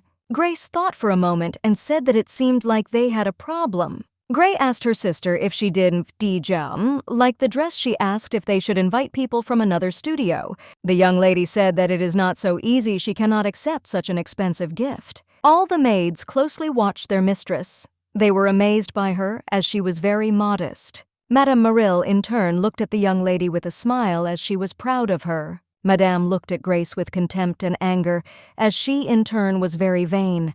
Madame Moril knew that soon her days of arrogance would come to an end. Grace looked at her sister and said that she was not asking her to pay for all this, and that she would buy everything herself. The young lady's face brightened. She was happy but still had a little objection about it. Grace looked at her sister and said that she did not spend money from the family budget at all. She said that everything would be paid from her pocket. Grace said that she runs various businesses because she has a lot of income, but maybe she doesn't. Madi DJ TM does he have as much money as their family, but their VDG ATM's enough money for a dress. Grace smiled and said that she finally had a charming little sister, and the least she could do was give her an outfit. Katia's face changed in the blink of an eye and said that she shouldn't do this. Grace looked at her sister with a soft smile and said that she wanted to do it. Grace said that she always pays the bills. Looking at her dear sister, she asked her to accept her. Grace asked her again. Grace with a smile asked if she would refuse her sister. The young lady froze in place. She didn't yet know what to do. Sometime later, the young lady appeared in front of her sister in a charming, but still she was very angry with her sister. Grace was a little surprised, as she could not believe that her sister was angry with her because of such a small thing, and for this reason she was only capable of tearing the dress. Grace looked at her sister and said with a smile that she was simply shining in this outfit. Katia smiled and said that she could hardly be as beautiful as Grace. Grace said with a grin that this was clear without words. The lady looked at her sister and said with a smile that she could not accept such an expensive dress. Grace came closer to her sister and said with a smile that she could take him and not worry about anything. Grace said that she would be very angry if her sister refused her. The young lady became wary as her sister came closer and closer to her. A moment later, Grace came close to her and stuck a beautiful flower in her hair. Grace smiled and said that she knew he would suit her. Grace said that good girls should accept gifts. Katia froze in bewilderment. She was in shock and did not know what to answer. Grace looked at her and asked if she did know VG's like something. Katia looked at her sister and said that this dress was enough because she was very tired and had a headache. The young lady looked at her sister and puzzledly thanked her for today, and also asked if she could go back to the room and get some rest. Grace smiled and said that of course she could do it. Grace looked at Frome and said that her sister said she was very tired. Frome was a little surprised and said that the young lady seemed to be in poor health. Grace looked at Frome and said that it looked like she would have to try on the rest later, so she would buy everything they brought today. Katia was in shock because she did not expect this. The maids whispered to each other as they were in shock. Madame looked at the young lady with rage and anger. Grace looked at her sister and told her to go to the room and rest, and later she could try on all the dresses since they were all hers. Katia hurried to her room. She was very angry and did not know what her sister was trying to achieve. The maids looked at the young lady and asked if she would accept such a gift. The lady was taken aback and said that she could not do this and would ask her mother to return them later since her sister had probably given a lot for the beautiful outfits. The young lady was puzzled and could not understand why her sister was behaving this way. A moment later, someone called the young lady. She looked down and saw Lady Valeria. Valeria looked at the young lady and asked if she had time. She asked if the lady wanted to join them for tea. Valeria said that usually only certain people are invited to such events, but Grace asked to leave one place for her, and she simply could not refuse her friend. Katia knew that this was a very good opportunity for her, but she still understood that the time was not very right. The young lady was confused and could not understand what she was up to. Sister Katia sighed heavily and asked for forgiveness and said that she was not feeling well today. Valeria looked at the young lady and asked if it was because of her. Katia looked at the lady in surprise. Valeria looked at the young lady with tears in her eyes and asked if she really hated her. Valeria asked her for forgiveness and said that she should not have appeared without an invitation, as it was very rude of her. The young lady was shocked because she didn't view to expect this. Katia said that it was meet like that at all, and she didn't mean it at all. Valeria said that she heard that the young lady was interested in high society, and for this reason she wanted to help her. Valeria looked at the young lady and said that she was very sorry if she saw her as something. Katia looked at her and shouted that she agreed. Valeria looked at the young lady and said with a smile that she was very happy and also thanked her. Katia was confused and wondered why she felt like she was trapped. She wondered if everything would be okay. Valeria looked sideways at the balcony on which Grace stood. Grace, in turn, was very pleased as everything went according to her plan. Elena looked at her mistress and asked why she was so kind to Lady Katia. Grace looked at her maid and asked with a grin if she knew what the most frightening feeling was. The maid was surprised and asked what it was. Grace said that it appears when a person realizes that he has met too formidable an opponent and cannot fight with him.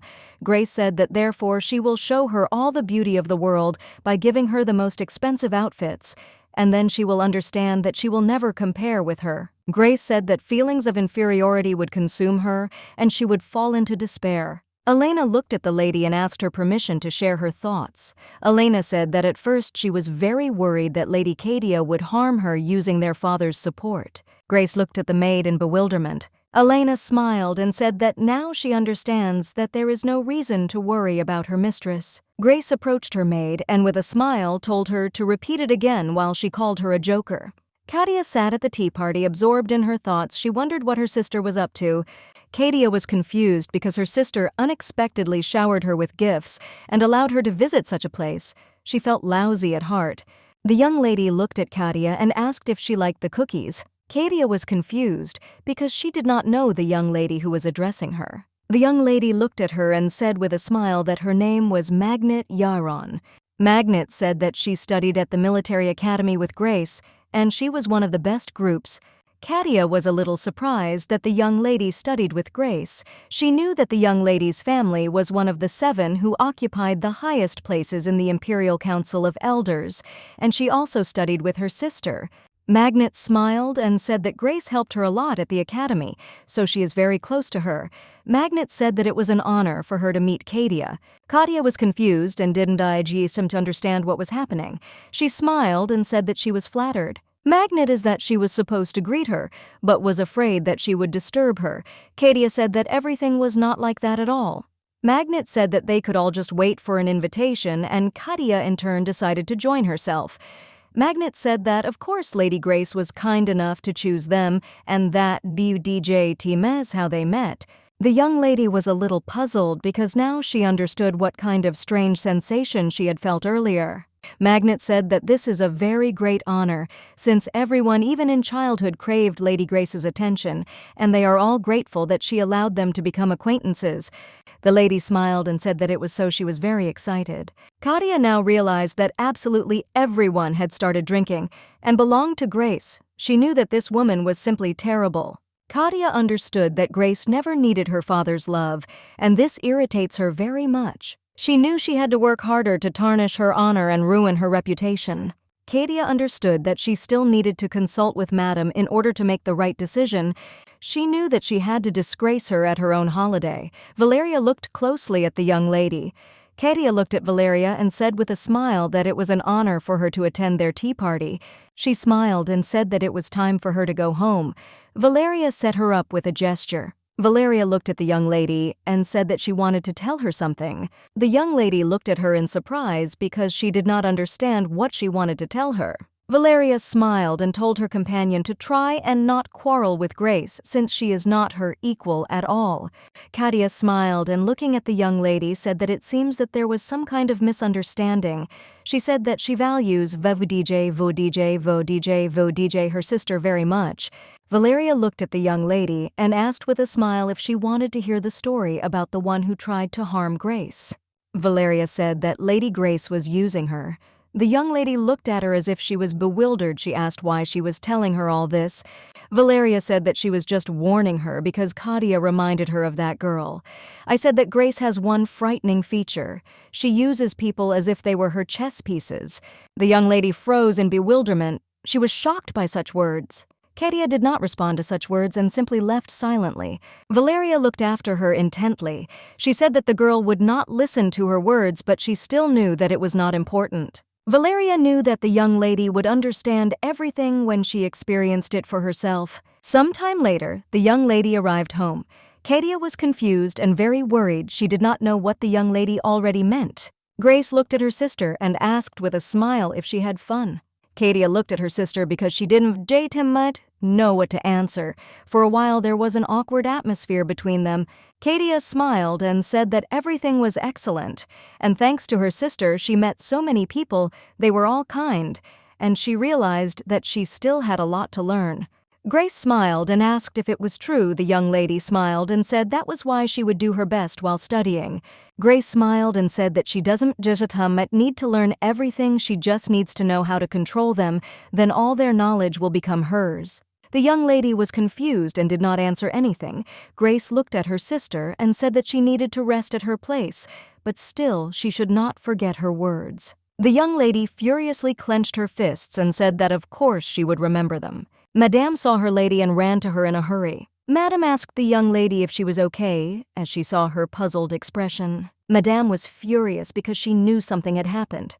The young lady said with tears in her eyes that she felt humiliated. Sometime later, with tears in her eyes, she told everything about Madame. Madame was shocked and couldn't believe it. She was angry. The young lady said that she was very embarrassed because this cruel girl openly boasted about everything she had, and it was very terrible. The young lady asked the madam if she should somehow pay her sister at her own party. Katia asked if she should do anything to prevent her from hurting her again. Madame looked at the young lady and asked her with a smile not to cry anymore. Madame said that the young lady could rely on her since she herself wanted to teach Grace a lesson since she was rude to her. The young lady agreed with Madame and also thanked her with tears in her eyes. Madame was furious. She couldn't believe how someone could humiliate her lady. She knew that the apple didn't fall far from the tree, and Grace took after her mother. She wanted to use the last resort. Katia looked at Madame Morel and said with a smile that she was the best. Grace stood quietly and listened to their conversation in the distance for a moment.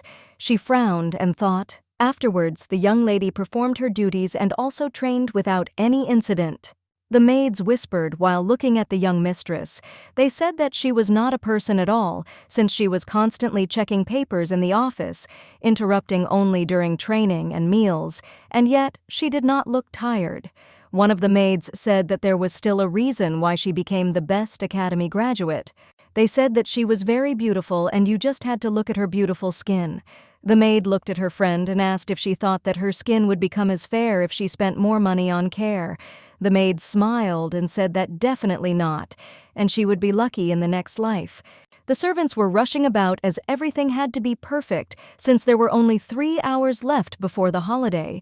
Grace in turn sighed heavily as she saw that the estate was a complete mess and looked more like a commoner's market than the Duke's estate. She looked at the maids and asked who allowed them to run around like that. The young lady looked at the maid and called her. The maid smiled and said that she was listening to her. Grace told Elena that she needed to get ready for the bath and start getting ready. A moment later, she noticed that someone was watching her closely. The young lady passed by Madame and a moment later called her. Grace looked at Madame with contempt and said that reminds her that she only has 3 chances. Madame looked at the young lady with bewilderment and asked what she was talking about. Grace looked intently at Madame and said that she had already made 2 mistakes. Walking closer to Madame, Grace wished her luck with a grin. Rick looked at his companion in surprise and asked why he also needed to attend this celebration. The young man said that his master already knew the reason since Viscount Dwindsor, the groom of the crown princess, suffered from a fall from a horse. Rick said that in that case, the princess should have sent knights. Rick didn't DJTMT understand why he had to do all the work. The young man said that he also knew the answer to this question, since the princess wanted to send a magician to the holiday. Rick sighed heavily. He was confused because he didn't DJMT want to attend such events. When the princess can't attend the celebration, she sends herself the best magician in the palace to show how important the holiday is to her. Rick said that Grace doesn't care who comes, but she would still like to see the princess. He understood that it seemed that his dreams of a quiet life would never come true. The young man told his lordship to behave decently when he left the carriage and pretend to be a commoner. He was now a magician and not a duke. Rick looked at his companion and said that he knows everything. The young man thought for a moment and said that it seemed that the Duke did not understand something, said that everything would only become more difficult for him if he did not pretend properly. The Duke in turn sighed heavily and said that this all irritated him very much. The young man looked closely at the Duke and said that he understood everything. The Duke said that today he would become a commoner. All the beautiful ladies were confused when they saw the young man. They did not know who he was, and did not think that they had seen him somewhere in the empire before. They whispered and wondered if this was an aristocrat from another state. They also thought that he might have recently received a title. Looking at him, they also assumed that he could be a commoner, but still they were skeptical about this since he did not look like a commoner at all. The Duke sighed heavily because for this reason he did not want to come to such events at all. The servant stopped the young man and asked if he could look at his invitation. The servant thanked the young man with a smile when he provided him with an invitation. The servant looked at the invitation in surprise and dumbfounded as he realized that this was Her Majesty DM's guest in front of him now. Rick looked at the man and said that Her Highness could not come for personal reasons, and for this reason she sent him to her place. The servant smiled and asked the young man to go inside. Rick was in no hurry to go inside. He looked at the man and said that he would like to see Lady Dirt first since Her Highness asked him to convey something to her personally. The servant smiled and bowed obediently.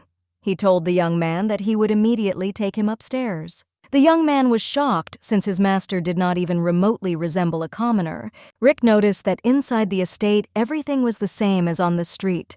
Everyone was talking about him incessantly. The butler knocked on the door and told the lady that Her Highness asked him to give her something. Grace said that they could come in. The butler looked at the guest and opened the door and let him into the room. When the Duke entered the room, he froze as he was very surprised. Lady Grace looked at the young man in surprise and asked what happened to him. The young people did not answer this question. Grace looked at them in surprise and asked why they stood at the entrance. Rick came closer to the young lady and said that Her Highness sent him to the holiday. Grace was very surprised and asked her friend if Her Highness was okay. He is a little wary as the young lady's tone immediately changed. Rick said that the Viscount fell from his horse, so to Her Majesty his young lady was surprised and puzzled. She asked if Richard was hurt. Rick looked at the young lady in surprise and asked if she knew the Viscount. Grace thoughtfully said that, of course she knew him since they were in the same year of study at the military academy, and Richard was the best rider. Rick thought about it but didn't say anything because the whole situation was a little suspicious. Looking at the young lady, he saw that she was very upset that the princess could not come to this event. A moment later, he snapped his fingers and magic sparkled in the room, and the young lady looked at him in surprise. A moment later, the young lady had already won the beautiful necklace. Rick said that it was a gift for Lady Cadia from Her Majesty.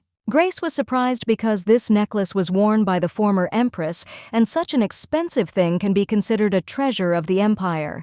He looked at her and said that she said the following quote, "This is the least she can give to the younger sister of her respected and precious knight." Rick knew that this must have meant a lot to her. The young lady was pleasantly surprised. Rick looked at her and said that he hoped that she would tell Her Highness that he had given a gift, and he also asked if he could go. The young lady looked at him in surprise. Rick said that he had done his job and asked if he could leave now. The young lady looked at him puzzled and asked if Her Highness had not asked him to personally present the gift to the birthday girl. She angrily asked why the princess would send him here. Rick was a little puzzled since she had guessed everything and he would not be able to leave. She looked at him with fury and said that he was again trying to violate the order of the princess. Rick took his gaze away from the young lady and said that it was his fault, and also asked for forgiveness. He said that he was very tired, so he lied to her. Grace looked at him and said that he would stay with her until the start of the holiday. The young man looked at her puzzled and asked why he should do this. She said that no one knows what problems he will endure if he ends up in the hall. She looked at him and said that she would not be upset at all if he was caught for insulting the Imperial family, but still his actions greatly affect the reputation of the princess. Grace looked at him and said that he could act in his own way, but still she told him to behave decently until he handed over the gift. The young man looked at her puzzled as he understood that he had no choice at all. He sighed heavily and still agreed with her. He said that in return, he wanted her to introduce him. When they went down to the hall, he said that if she was worried that he would cause her inconvenience, then it was better for her to still let him leave. The young lady looked at him and said that he was a skilled magician. She looked at him in surprise and asked if he really had no ambitions. Rick looked at her and asked why he needed them. Grace said that people become complacent when they stop trying, and complacency leads to failure, and the same goes for her. The young man was surprised, and everything seemed strange to him, because she sounded too desperate for a person whom everyone praised. The young lady looked at her companion and said that it was time for them to go. The young man was a little puzzled because he understood that something was wrong here. He understood that this did not concern him at all, and he did not want to interfere in such a thing. Grace came out and politely greeted all the guests who arrived for the holiday. The guests looked at the young lady with surprise and also politely greeted her. She smiled and said that she was very grateful to everyone for coming. She said she was grateful that they had decided to attend her only sister's birthday party, and she hoped they would enjoy the evening. She smiled and introduced the young man next to her. Grace said that it was the magician Rick who honored them with his presence, since he is present at the celebration today, on behalf of Her Highness the Princess. Everyone was surprised that he had no last name and said that he was probably a commoner, but still they were surprised where Her Highness got a magician if she didn't get along with the Duke of Manaska. Grace smiled and said that she would introduce him again when the hero of the occasion arrived. Sometime later, Valeria approached Grace and called her.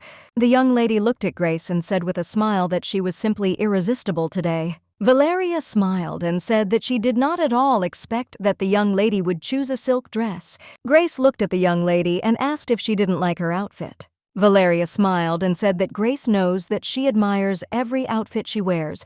Valeria said that, to be honest, she was going to order silk clothes tomorrow. Grace looked at her friend and realized that their new business would go well.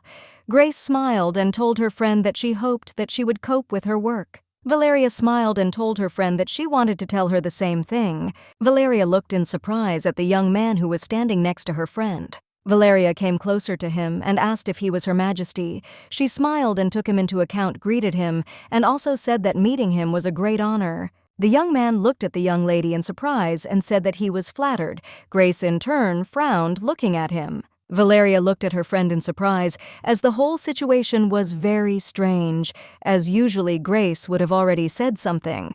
Valeria asked her friend if she knew him. Grace said that she didn't. DJ Temp TT know him, only saw him twice. Valeria asked if it was true. Valeria noticed that the young people had such strange and interesting relationships for people that they met only a couple of times. Valeria looked at the young lady and said that she forgot to say that her brother was here. Grace frowned but did not answer. The young man approached them not long ago and with a smile told Grace that they had not seen each other for a long time. Grace looked at him puzzled and dryly replied that it was so. Rick was surprised at first and wondered why she sighed so heavily when she heard that the young lady's brother was on holiday, but now the reason was clear to him. The young man looked at Grace and said with a smile that he was going to visit her earlier, but missed such a great opportunity. He looked at her and with a radiant smile asked how she was doing. Grace looked at him intently and said that he shouldn't have forced himself to come. Rick looked at them in surprise. He wondered if the young lady understood that the boy was interested in her. The young man looked in surprise at Rick, who was standing next to Grace. He looked at Grace and asked who this man was. The young lady smiled and said that this was the magician sent by His Highness, the princess. A moment later, the young man quickly changed his face and said with a smile that he was very glad to meet you. Rick watched everyone closely. He saw that the festival was full of eccentrics. The Duke thought for a moment and thought that it would be better for him to stay away from the capital when this is all over. Grace looked sideways at the young man and said that they could see each other another time. A moment later, the guests once again greeted young Lady Grace. The young lady smiled and said that she was very pleased to see them all. While the young lady was talking with the guests, the Duke managed to run away. He sighed heavily because everything worked out for him. Some time later, the arrival of the Duke and Duchess was announced. The Duke looked intently at everyone present, as he remembered that the birthday girl was Lady Grace's half-sister, and they had different mothers. But still he understood that this did not concern him at all. The Duke looked at everyone present and said with a smile that he was happy to see them all. He said that as they know, Cadia is the lost daughter whom he managed to find 20 years later. He smiled and said that today they were celebrating her birthday, and he hoped that everyone would enjoy the banquet in her honor to the fullest. He smiled and said that now he would like to introduce the birthday girl. The young lady looked at everyone present and said with a smile that she was grateful to everyone for their presence, and it was a great honor for her. The young lady was taken aback, looking at her sister. She was in shock. Cadia wondered if her sister had deliberately dressed up like that for her holiday. Everyone was whispering and saying that the two ladies standing and talking were much more beautiful than some. Rick heard the whispers and looked closely at the young ladies. Grace looked at her friend with a stern look and told him to come here. The young man sighed heavily. He understood that Grace was not giving him any rest. Cadia looked in surprise at her sister, who approached her and later turned her gaze to the young man. She was a little surprised because he was very handsome. She was puzzled by the fact that he was standing next to her sister. Grace looked at the young man and told her sister that this was Rick, the magician sent by Her Majesty to them for the celebration. Grace said that Her Majesty had urgent business, but she sincerely wished to be at the celebration today. The young man snapped his fingers, and magic hovered around everyone present was surprised. A moment later, everyone saw a beautiful box in the hands of the magician. He looked at them and said that this necklace was worn by the former empress. Everyone present was shocked. The young lady was shocked and amazed. She wondered if this was the necklace of the empress herself. The young lady accepted the gift with trembling hands and said that it was a great honor for her. The Duke was surprised, he said with a smile, that Her Majesty had sent them such a precious gift. The Duke smiled and said that later he would personally thank her for such a generous gift. Rick looked at the Duke and said that he didn't have to do this. The Duke looked at the young man with bewilderment and asked what he was talking about. Rick looked at the Duke and said that he would like to convey the words of the princess herself. He looked at the Duke and said that the princess said that this necklace was nothing compared to the devotion of Lady Grace Winostan. Rick looked at the Duke and said that the princess asked him to give this message to them. The Duke was a little angry because he didn't be him to expect to hear something like that. Everyone present whispered, because they knew that the princess highly valued the young Lady Grace since she had faithfully served the princess for many years. Everyone said that it seemed that the rumors about a change of heir were groundless. Grace looked contentedly at everyone present. since by doing so, she had put everyone in their place. Rick asked Grace with his eyes whether he could leave the banquet. The young lady looked at the young man and nodded in gratitude and also released him. Valeria approached her friend and with a smile asked if she secretly visited. Princess Grace smiled and said that of course she did. Valeria smiled and told her friend that she was a cunning witch, so the Duke would now not be able to influence the inheritance since such was the will of the princess. Valeria looked at the young lady in surprise and asked why the princess herself did not come to the celebration, since such a statement would have had great weight. If she had said it personally, Grace looked at the young lady and said that Richard fell from his horse. Valeria was in shock. She looked at her friend and asked if the Viscount had fallen. She said that she didn't believe in it because the only good thing he had was character and the ability to ride a horse. Grace looked at the young lady and said that it was rude to say such a thing about Her Highness, the princess's fiancée. Still, Grace could not deny and completely agreed with the words of the young lady. She understood that there was something unclean in this matter. Richard fell from his horse on the day of the banquet. She suspected that someone did not want to see the princess at the holiday. Grace understood that the criminal probably knew how much Her Highness loved her chosen one. Valeria said that the Viscount would not just fall. She asked if he just missed the princess. Grace sighed heavily and said that he was not like that. Valeria sighed heavily and said puzzled that this was true. Valeria said thinking that this situation is very strange. She looked at her friend and asked if it could be them, namely the Monasca family. Grace looked at her friend in surprise and puzzlement and asked if she really thought so. Valeria said that this is exactly what she thinks because there was no one else to do this. She said she meant their eldest daughter and heiress Ionel Monasca. Grace in turn knew the eldest daughter and heiress of the Monasca family very well since she studied with her at the military academy, and there were many similarities between them. Grace thought for a moment as the young lady had done crazy things before she once spent the night with a commoner and then killed him for no reason. Ionel would take the life of any man without a title if he got on her nerves. Grace, thinking angrily, said that he would have big problems if the young lady was directly involved in this matter. Valeria smiled and said that she just made such an assumption. She said that the princess sent a magician to them, so everything was fine with them, and people still heard the princess view DJTM's messages. Grace looked closely at the young man who was standing not far from them. Valeria smiled and said that she was very interested in why he was trying so hard to stay away from everyone. Valeria smiled, looking at her friend, and said that it was time for her to go as she promised to chat with other ladies. Grace looked at the young man and asked if he wanted to join the fun since he still gave the gift to the birthday girl. The young man looked at her puzzled and asked if he should do this. The young lady smiled and said that perhaps participation in the banquet would cheer him up or help improve his relationship. She asked him if he wanted to have a snack. He looked at her in surprise and asked why he should do this. He also didn't want to behave like that, but had to hide his true identity. The Duke would like to quickly leave this event, but she did not lag behind him. He knew that even though he stayed, the lady still annoys him. The Duke sighed heavily because he knew that she was pestering him again and would not be so easy. The young lady looked at him intently. He looked at the young lady in surprise because he did not understand what she wanted. She smiled and said that perhaps this was also a good way to live. The Duke looked dumbfounded and bewildered at the young lady. Grace looked at him intently and said that he should still watch his actions since the princess entrusted him with a gift, which means she relies on him.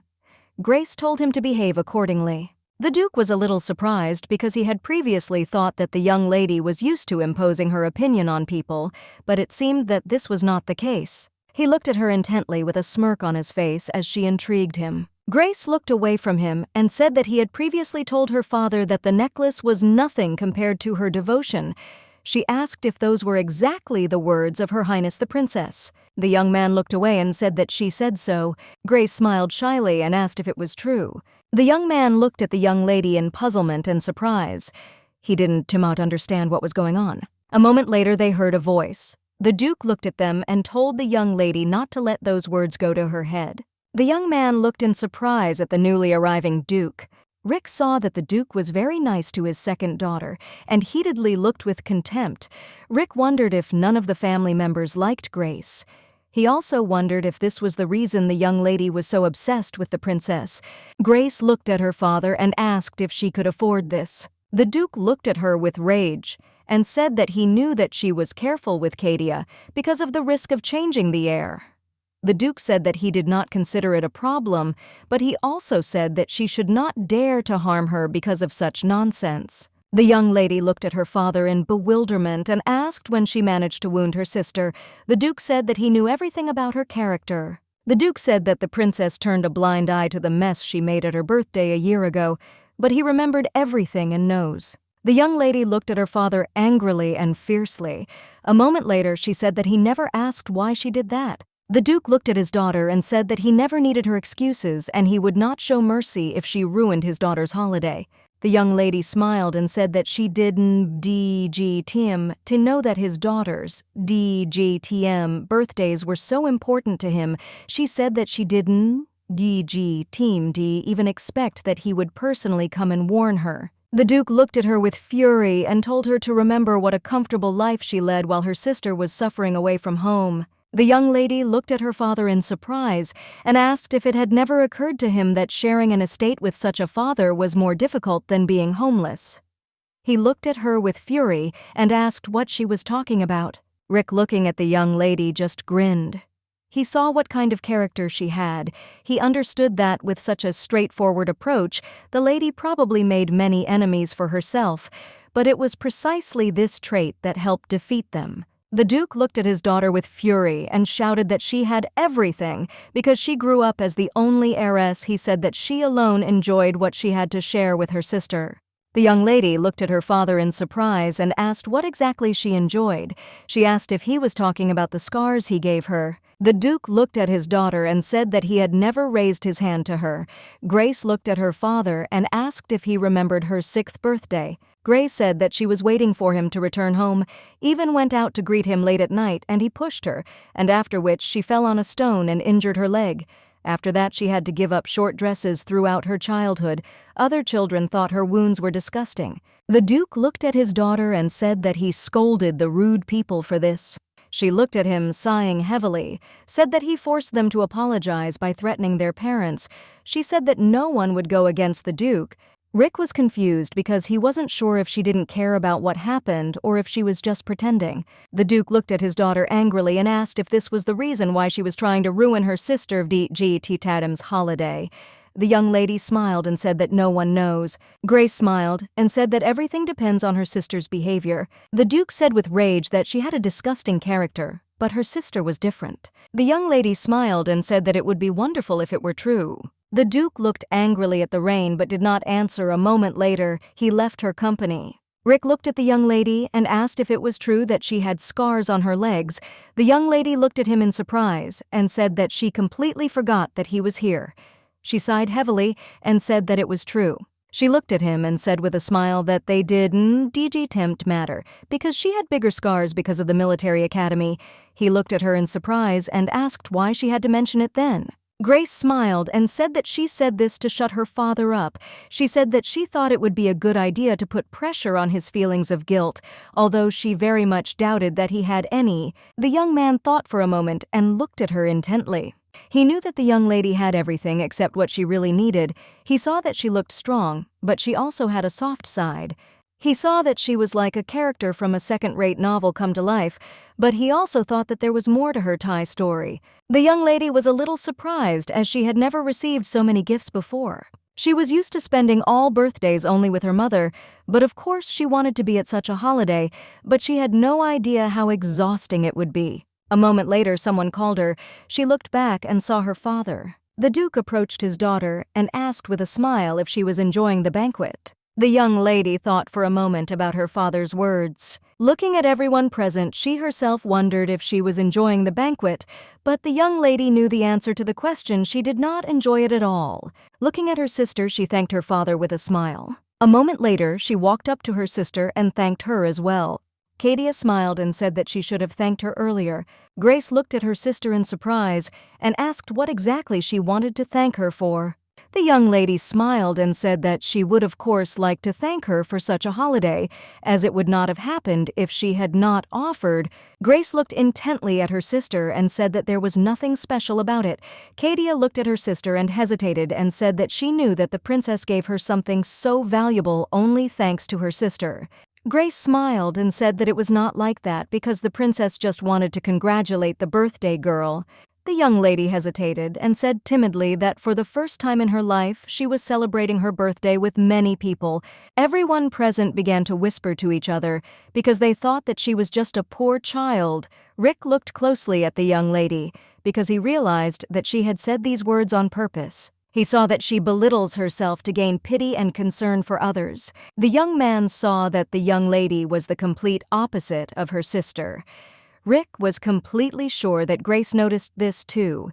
He was a little puzzled because he thought that they still had a wonderful family. A moment later, Madame presented dessert and said that it was a mousse one with ice cream. Madame in turn slowly cut the cake and the servants served dessert to all the guests.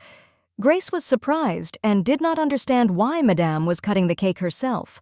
Grace watched Madame closely and wondered if Madame was up to something. Katia came closer to her sister and asked with a smile if she would like to try a piece of cake.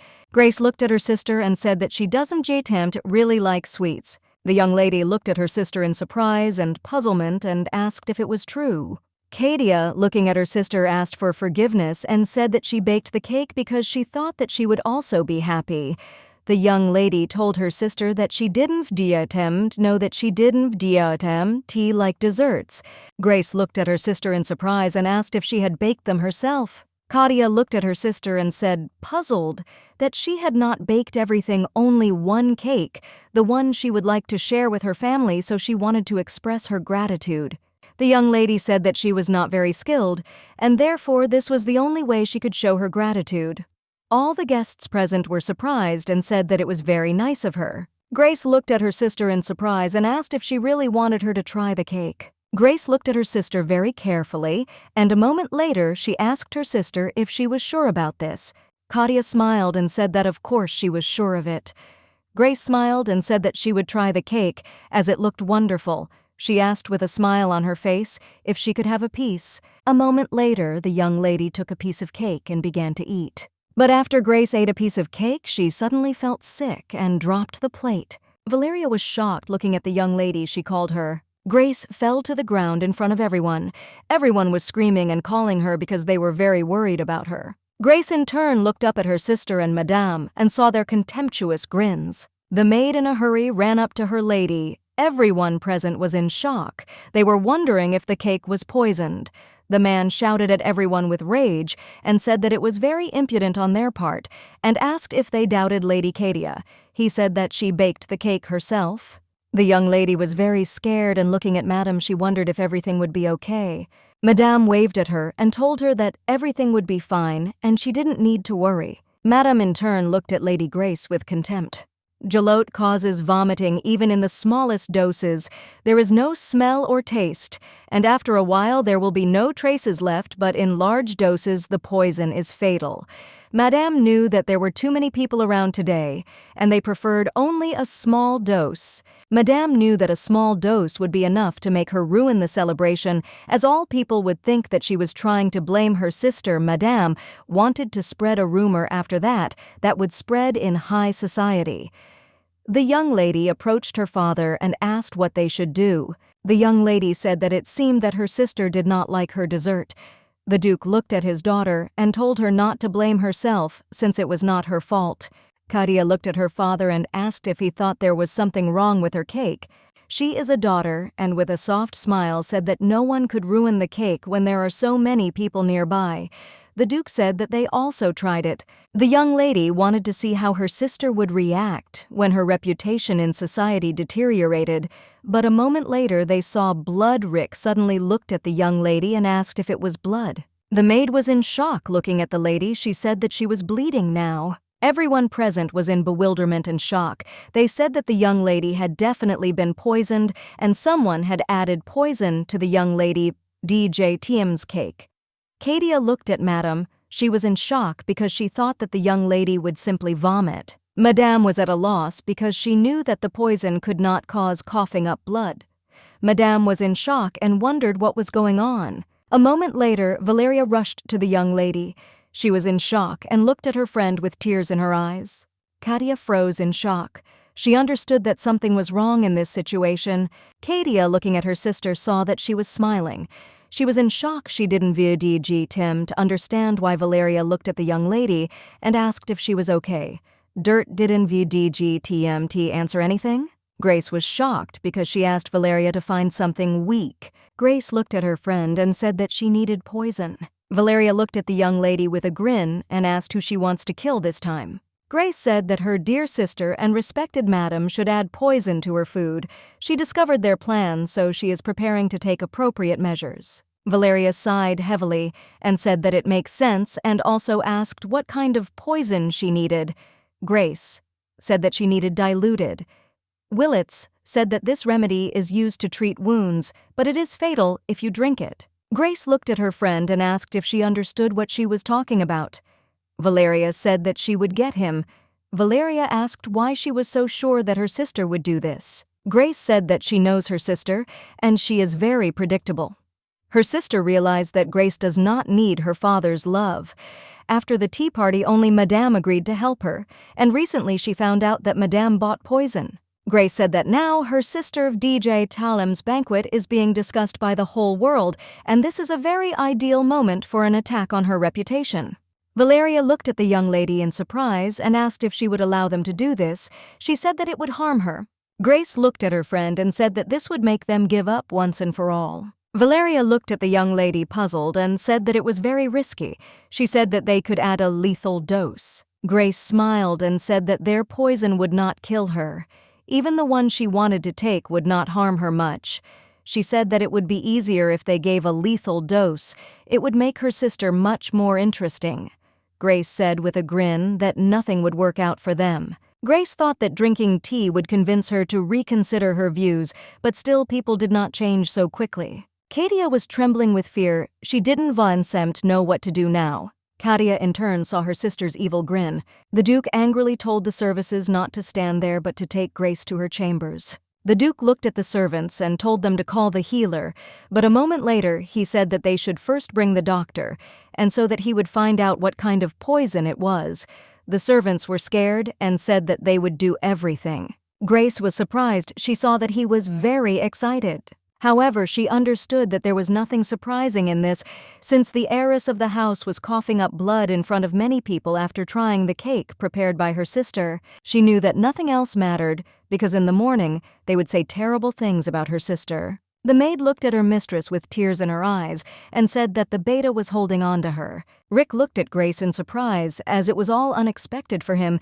He realized that she was even crazier than he had previously thought. Grace in turn coughed up blood again. The maid, puzzled, ran up to her mistress and called her. Grace looked at the maid and told her not to scream, as she herself knows that she is immune to most poisons. The young lady looked puzzled at her mistress and asked, "What if this particular one was not one of them?" Grace looked at the maid and with a smile told her not to worry, as she had checked everything. Elena said with tears in her eyes that she was still in pain. The young lady did not respond to the maid vu DJ Tmisa's words. She knew that she was still uncomfortable, but still she knew that she should not show her weakness since she needed to wait until her friend brought the healer from the temple. Rick walked into her room and looked at her puzzled. The young lady looked at him in surprise and asked why he had come. He looked at her furiously and said that he wanted to ask her a question. He looked at her and asked if she did this on purpose. He of course guessed that poison was added to the cake when Katia began to beg Grace to try the sweetness. But he didn't tempt to say anything because he was sure that Grace knew everything herself, but he was very surprised when she accepted the treat and then started coughing up blood. Rick understood that she was poisoned and he should help her recover, otherwise the princess would be very angry with him. The young man came closer to her and saw that she was smiling while looking at her sister. He knew that she won and her sister lost. In that smile he read that Grace told her sister that she would never defeat her no matter how hard she tried. He understood what exactly her grin meant. He wondered if Grace had voluntarily taken poison to teach her sister a lesson. He was in shock and did not understand why she would go to such extreme measures. Rick looked at the young lady and asked what happened. He asked if she really allowed herself to be poisoned. Grace looked at him and told him not to force her to answer. The young man was shocked because he thought she was crazy. Grace looked at the maid with rage and asked where Valeria was. She asked why she had not come yet since Valeria said that she had invited the healer in advance. Grace asked if she was really trying to kill her. The maid looked at her mistress with tears in her eyes but did not answer anything. Rick said that all this was just annoying him. He looked at the young lady and said that she was very crazy. She looked at him and told him to shut up and go away. She wanted to add a few more words but suddenly coughed. He looked at her and asked if she really wanted to remain an heiress. So much he asked if the title was more important to her than life. She looked at him and told him to shut his mouth because he didn't know anything. Rick looked at her closely and said with a grin that she was very unusual. A moment later, she was illuminated by a bright light. The young lady looked at him in surprise and said that she thought he specialized in wind magic. She looked at him in surprise and asked if he could really heal. Valeria entered the room and looked at her friend puzzled. She said that Grace looked too healthy. Grace looked at her and said that she was stalling for time in the hope that she would go to the other world. Valeria looked at her friend in surprise and asked what she was talking about. Valeria said that she had brought a healer for Grace of DJTM's sake. Rick looked closely at his friends. He thought that they were two in a kind since Grace JTM's friend was also wonderful. Grace looked at the young lady and asked what the situation was in the banquet hall. Valeria looked puzzled at her friend and asked what she thought the situation was like there. Valeria sighed heavily and said that of course there was complete chaos in the hall. Valeria said that everyone thinks that someone added poison to the cake. Valeria looked at Grace and said that everyone present did not say this out loud. Grace in turn was very pleased. The healer looked at the young lady and still decided to use magic. A moment later, the Duke entered their room and, looking at his daughter, told her to immediately explain herself. The young lady smiled, looking at her father, and asked if he was asking her about this. She said that she was a victim of poisoning. The Duke looked at his daughter with fury and asked if she thought that something had been added to the cake. Grace looked at her father and asked, "Why don't they talk in private?" The Duke looked at his daughter furiously and asked if that was all she cared about. The Duke angrily told her to imagine how many living rumors about his daughter Cadia would spread by morning. Grace looked at Valeria. Valeria wondered if Grace really wanted her to leave. The Duke looked at his daughter with fury and asked if she knew what state her sister was in now. The Duke, JTM's sister, said that she was crying now and had probably lost consciousness from tears. The young lady looked at her father and said that if she had not done anything wrong, she would not have ended up in this situation. The Duke looked at her with fury and told her to watch what she said about her sister, unable to resist. He waved his hand at her in order to hit her. With the speed of lightning, the young lady grabbed his hand, preventing him from hitting himself. The Duke froze in bewilderment. She looked at her father and said with a grin that this time he tried to raise his hand on her. The young lady looked at her father and said that she wouldn't let him do it twice. She looked at him and said that unfortunately, she had grown up since he hit her the last time.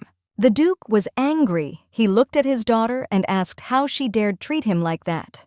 The young lady said with a grin that she now has enough strength to resist him.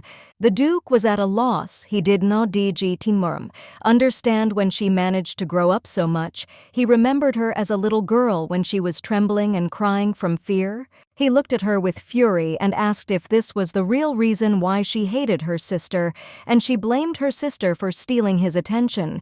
He asked if she thought it was because of her sister that he sent her away. Grace looked at her father with contempt and said that he sees the world in rosy tones despite everything that happens around him.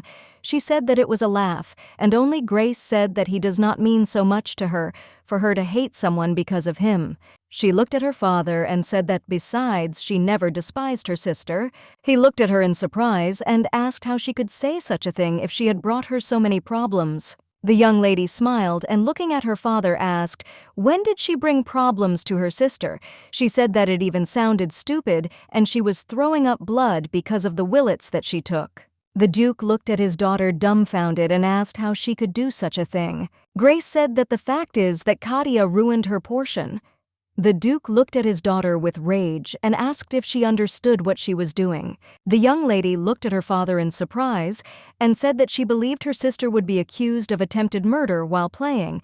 She calmly looked at her father and asked what was wrong with this, as earlier she was the first to accuse her of damage to her wife. The Duke shouted with rage that a torn dress was very different from an attempt on life.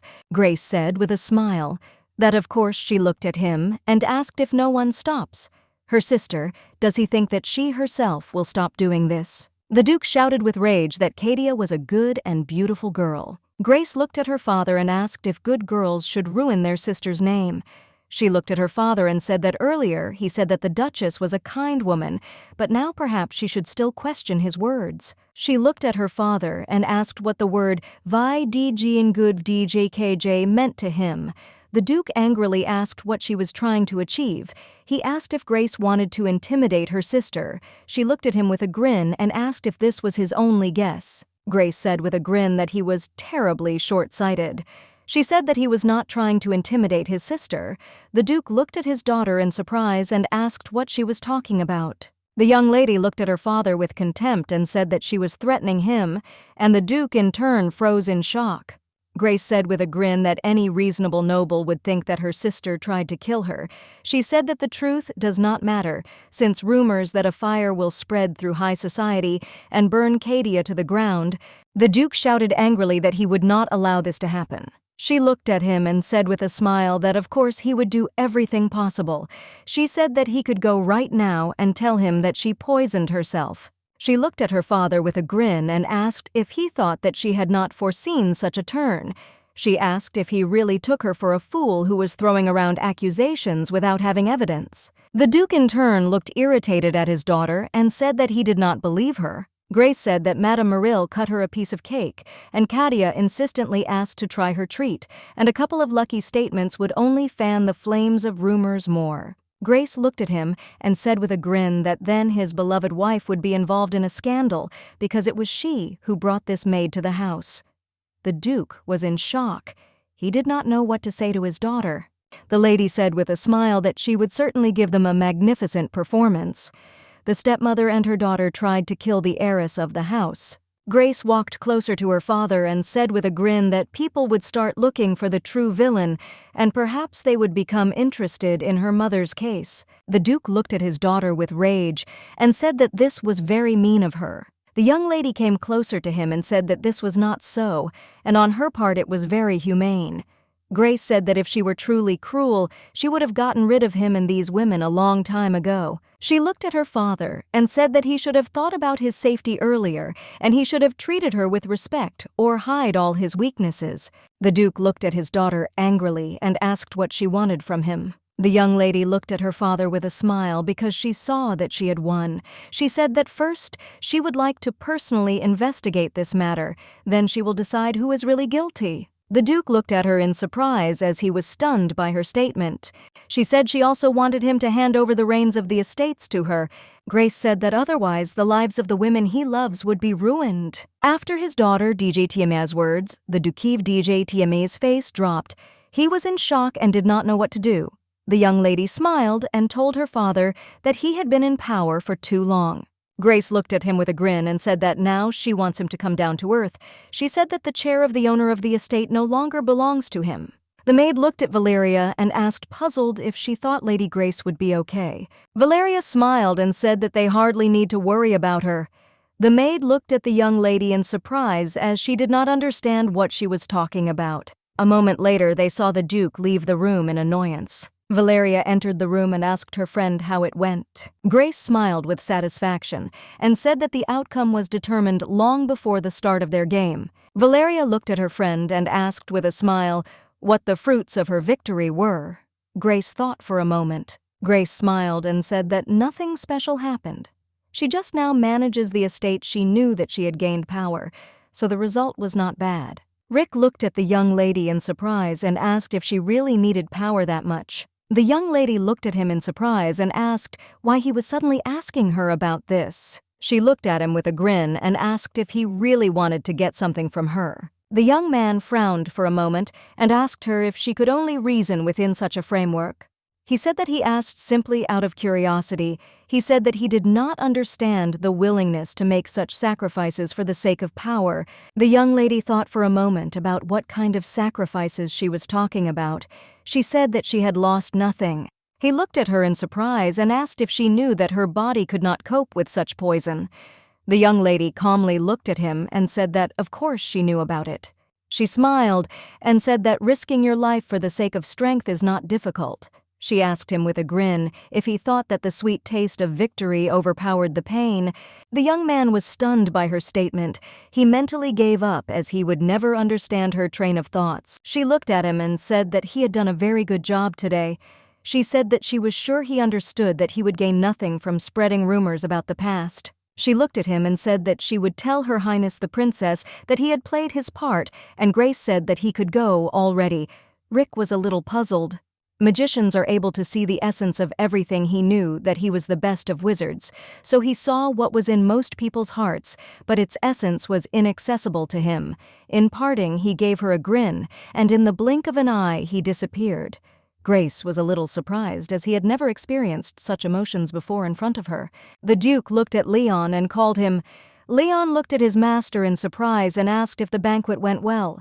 The Duke said that it was not so. Leon asked in surprise what happened. The Duke looked at his assistant with a smile and asked if he thought a person could be brave and scared at the same time. Leon said it sounds as crazy as warm iced tea. The Duke smiled and said that he also thinks he said that it is simply impossible, but true. The Duke smiled and said that Lady Grace is the living embodiment of this irony. The young man was surprised and did not understand what the Duke was talking about. Leon wondered if the Duke had said that Lady Grace was afraid of something. The Duke understood that today he saw her for the first time, but he certainly wouldn't have DJ'd him to call her frightened. He smiled and said that he thought that he would understand everything if he continued to watch her. Lion looked at the Duke in shock as he wondered if he would be watching the young lady. He could not believe the words of his master. Grace looked at the maid and asked if her father had sent all the guests away. The maid looked at the mistress and said that it was so. Grace looked at the maid and asked where Madame Merrill was. The maid said that it would turn out that Madame was escorting Lady Cadia to her chambers. Grace looked at the maid and said that she understood everything, and there she could return to work. The maid obediently agreed with the lady. Walking towards her sister's chambers, the young lady noticed that her door was ajar. Grace looked at her sister and asked what they would do now. The young lady shuddered and looked at her sister in surprise. The young lady was shocked as her sister stood in front of her safe and sound. Grace looked at the young lady, puzzled, and asked if she still had the strength to be angry with her. Cadia looked at her sister with fury and asked if it was she who did everything. The young lady told her sister that she took the poison on purpose. Grace looked at the young lady with a grin and asked if she had any proof of her guilt. Cadia asked in surprise what she was talking about. Grace smiled and told her sister to think about everything herself. Grace said with a grin that she baked the cake and she asked her to try it. Grace said that now Cadia claims that she was deliberately poisoned by it. Grace, with a grin, said that this is a very interesting assumption. She looked at her sister and asked if she found him interesting. Cadia said with rage that she said that this was not an assumption. Cadia, looking at her sister, she shouted that she was a cunning fox and raised her hand to her. Grace easily stopped her. She sighed heavily and said that they always try to slap. Grace looked at her sister with contempt and said that she took after her mother but had the same temperament as her father. Grace told her with a grin that she should have inherited her father's appearance and her mother's character. Since she did, she looked at her sister with contempt and said that she was poor. Cadia shouted at her sister with rage and anger and said that she understood what she was up to. Cadia said that Grace knew about everything from the very beginning. Grace looked at her sister in surprise and asked why she continued to scream that she knew about everything. Grace said that this was stupidity on her part. Cadia was furious and screamed with tears in her eyes because she understood that she could not do anything. Cadia screamed at Grace and blamed her for everything. Cadia said that if we hadn't had Grace, then nothing would have happened. She wanted Grace not to have been born at all. Grace, in turn, looked at her sister angrily.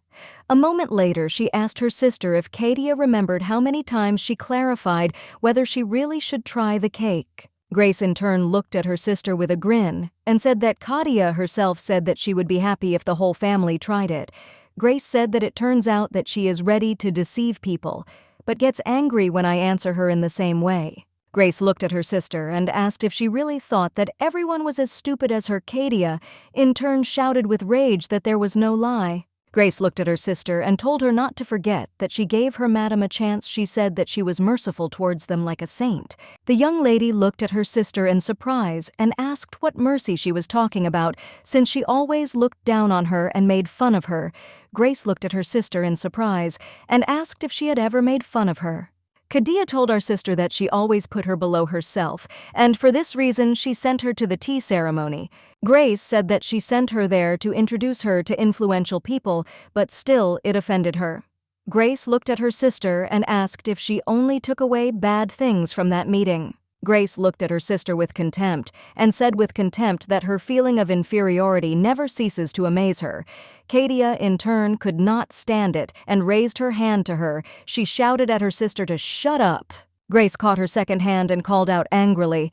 Katia froze in bewilderment and shock. Grace looked at her and said that if she had done something like that in another situation, she would have simply retaliated in kind. And later, Grace told her sister that she had the audacity to try to smear the name of the heiress in front of many people.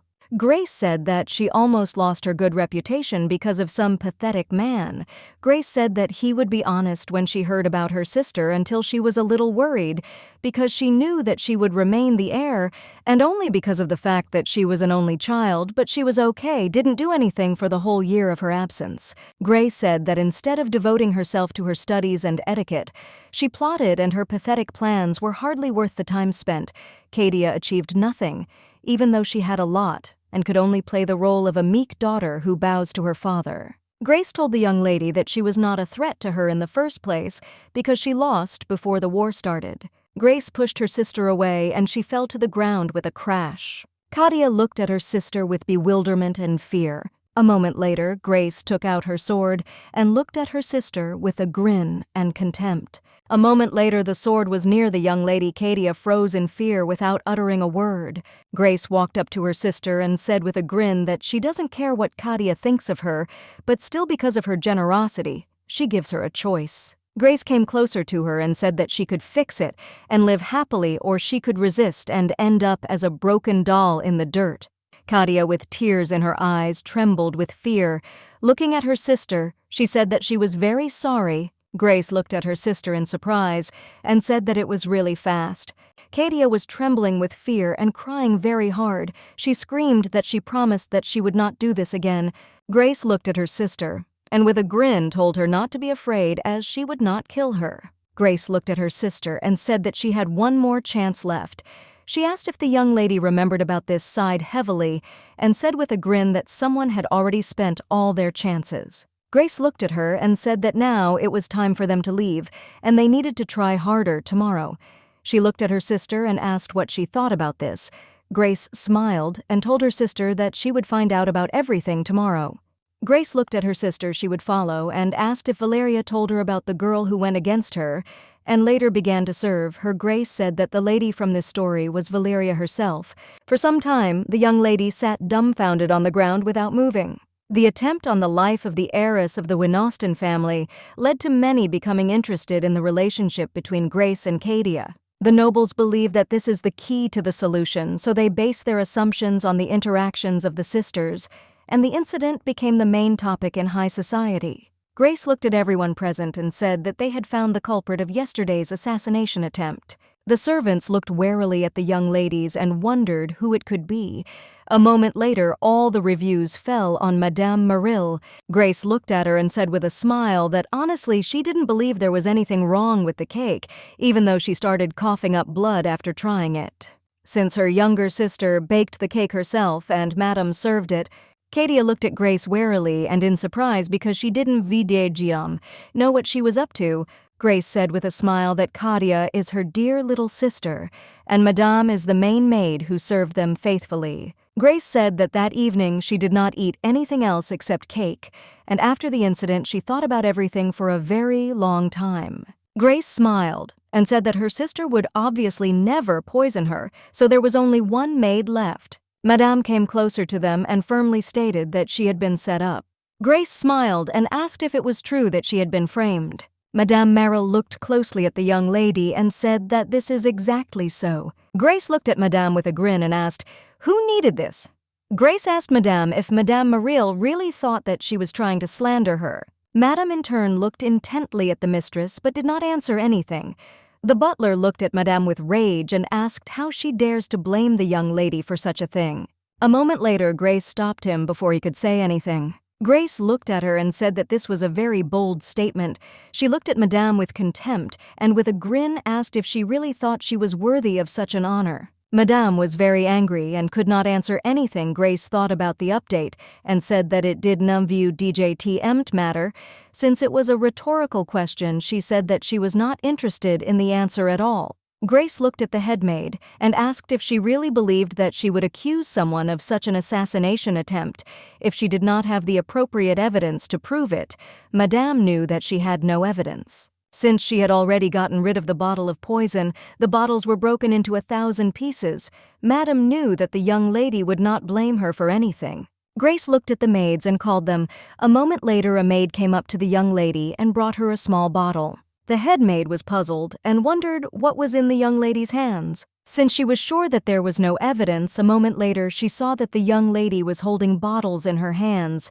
She was in shock and could not believe what she was seeing. The young lady in turn looked at the small bottles with a grin.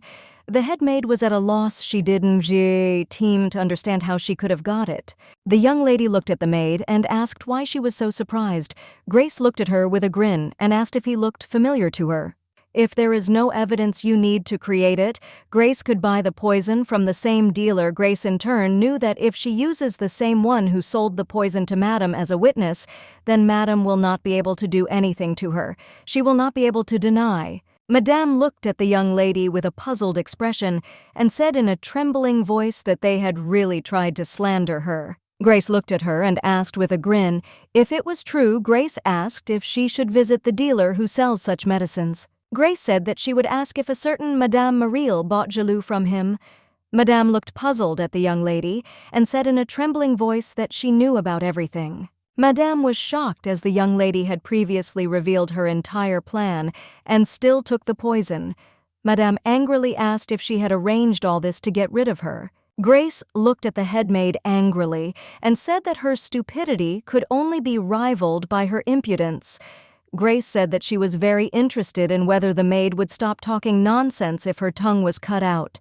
Madame angrily asked the young lady if she understood why she did all this.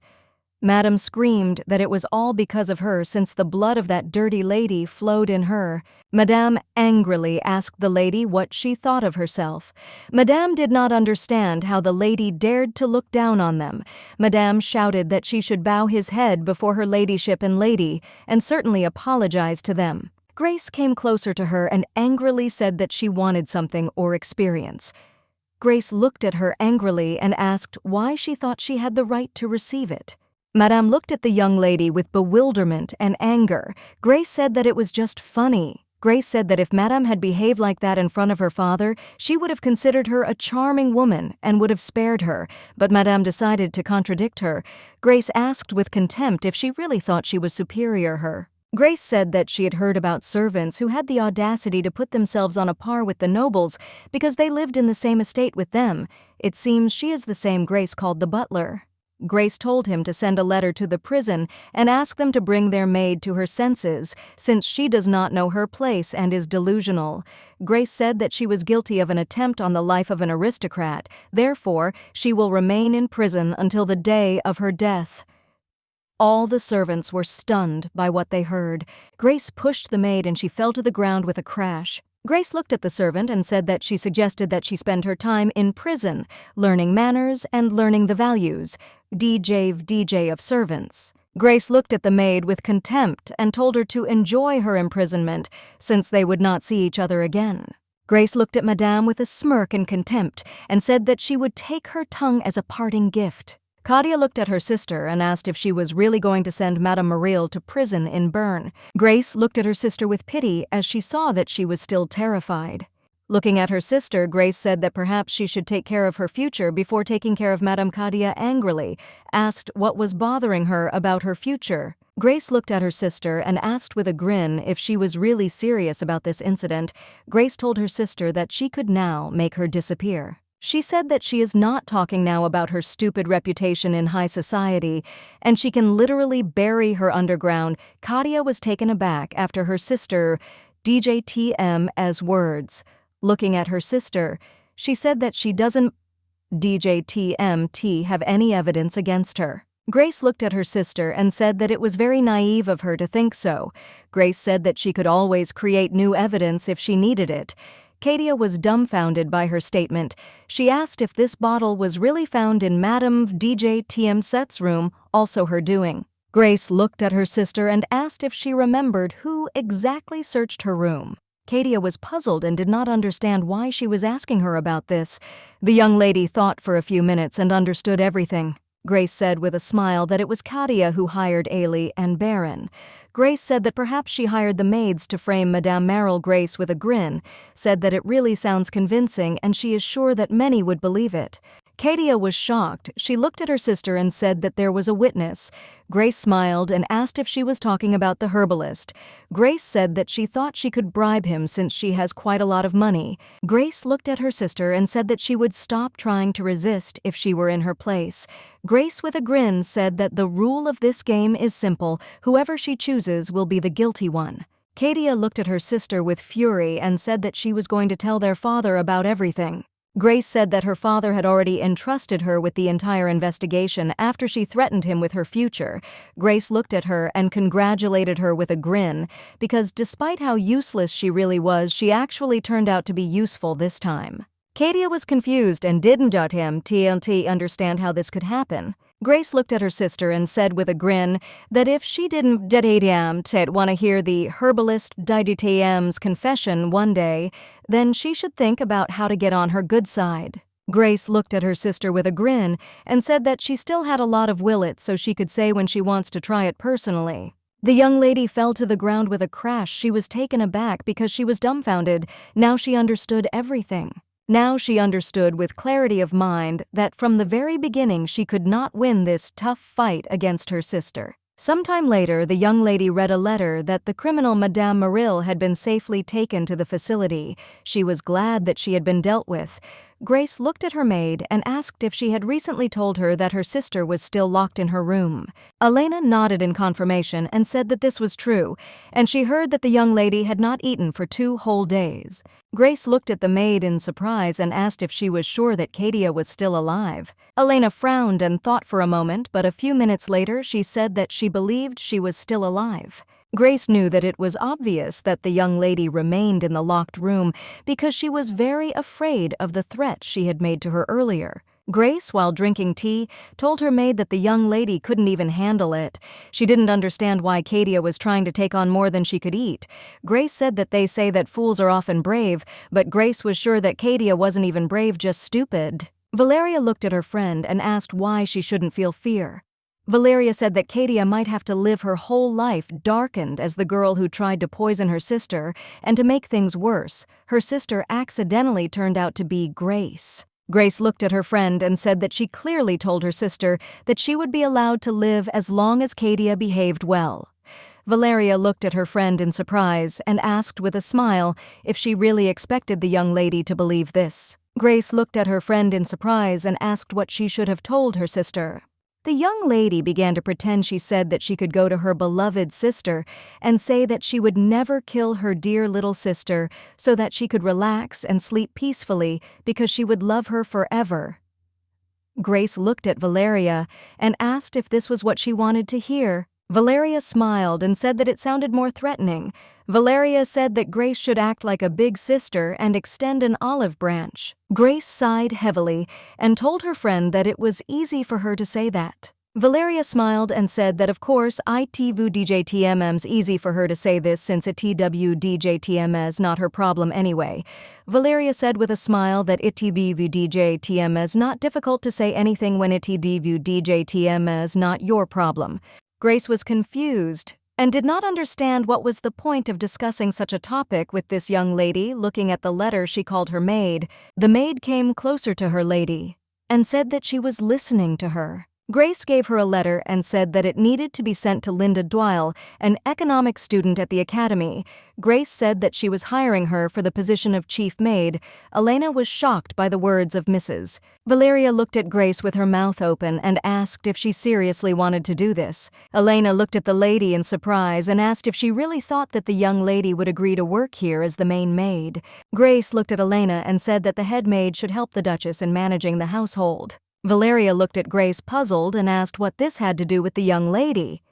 Grace said that the household had fallen into disrepair because of their stupid head maid. For this reason, they needed to hire someone smart and proactive who had discipline. Grace looked at the maid and told her to get rid of the rest of the resumes since she still didn't budge to MT like the people who applied. Elena looked at her mistress and said that according to rumors, even the Imperial family wanted her. Elena was skeptical that the young lady would agree to this kind of work. Grace looked at the maid and told her to just send the letter. Elena obediently agreed and said that she would do everything. Valeria was shocked looking at her friend. She said that she was really up to something since no one would have thought of hiring an academy star as the main maid. Grace calmly said that the young lady simply fits the bill, that DTM's all. Valeria looked at her friend puzzled and told her not to make her laugh and also asked if she really thought that the young lady would take on this job. Grace looked at her friend and calmly said that the young lady would take on such a job since she made her an offer that she could not refuse. Looking out the window, Grace said with a smile that the household would finally start functioning properly when they got a new maid. Valeria looked at the young lady and asked what to do with a crybaby who would not leave her room. Grace said that she was completely sure that her sister would come out when she was hungry enough. Grace looked at her friend and said that she still had more pressing problems. Grace asked how the rumors about her mother were going. Valeria looked at her friend and said that everything remained the same, and as she said last time, almost no one knows these rumors because it was a long time ago. Grace looked at the young lady and said that her task was to find people who know about this and that dams why she gave her this business with Silk. She asked her friend if she wasn't GTMT embarrassed about it just because the business was going well. Valeria was shocked. She looked at Grace and said that she was not shy. Valeria looked at her friend in surprise and asked how she could say such a thing. Valeria thought that it would be easy to find people who knew the rumors through her connections, but it turned out to be more difficult than she thought. Valeria looked at her friend and asked if she didn't have any information from Isabel. March, Valeria asked, why don't she visit them? Grace thought for a moment. She had actually thought about visiting them, but they had barely kept in touch over the years. Grace knew that she couldn't just visit them without a reason, because she was the heiress of Winoston, not after her father kicked her mother out of the family. So Grace looked at her friend and said that she would still have to visit them one day after at the estate. Everything will be settled. Grace looked at the young lady and said that this was her body, and as for Valerie, she needed to get information in any way she could. The maids knocked on Milady's door but did not receive an answer. They said that she should eat since fasting was not good for her health. They were very worried about her. The maid looked puzzled at her colleague and said that this is already the 4th day that Lady Cadia has been skipping food, and she could get seriously ill if she doesn't eat anything. Her friend was puzzled because she did not listen to them. The young lady in turn was quietly crying in Kadiav Dijai T-man's room. She was scared because she remembered the words of her sister who told her not to even think about resisting her. The young lady was very angry at her sister and screamed at her to get out of her thoughts. She was puzzled and didn't know what to do in this situation because she knew that no one would want to get involved with her in high society as soon as this situation became known to people. Cadia was shocked because she knew that such rumors would not only spread in the upper-class society, but would also spread throughout the entire empire. She understood that everyone in the empire would despise her, but she thought that maybe everything would happen differently. Katia knew that her witch sister Grace could simply kill her before this happened. The young lady was trembling with fear. She knew that a sword was already presented to her throat. She was at a loss and did not know what to do in this situation. Grace walked into her sister's room and with a smile told her sister to stop fussing over something so insignificant. Grace said, "What's wrong? Who tried to set her up?" The young lady suddenly screamed loudly with tears in her eyes as she did not expect Grace to come to her. She looked at her sister in surprise and asked why she was so scared since she was tempty even chasing her. A moment later, she looked around the room and was horrified because it was in complete chaos. Grace said that it looks like her sister will soon turn into a poltergeist who will haunt this room. Grace said that ETWDJTM's even surprising that she has WDJTMT seen cockroaches here yet.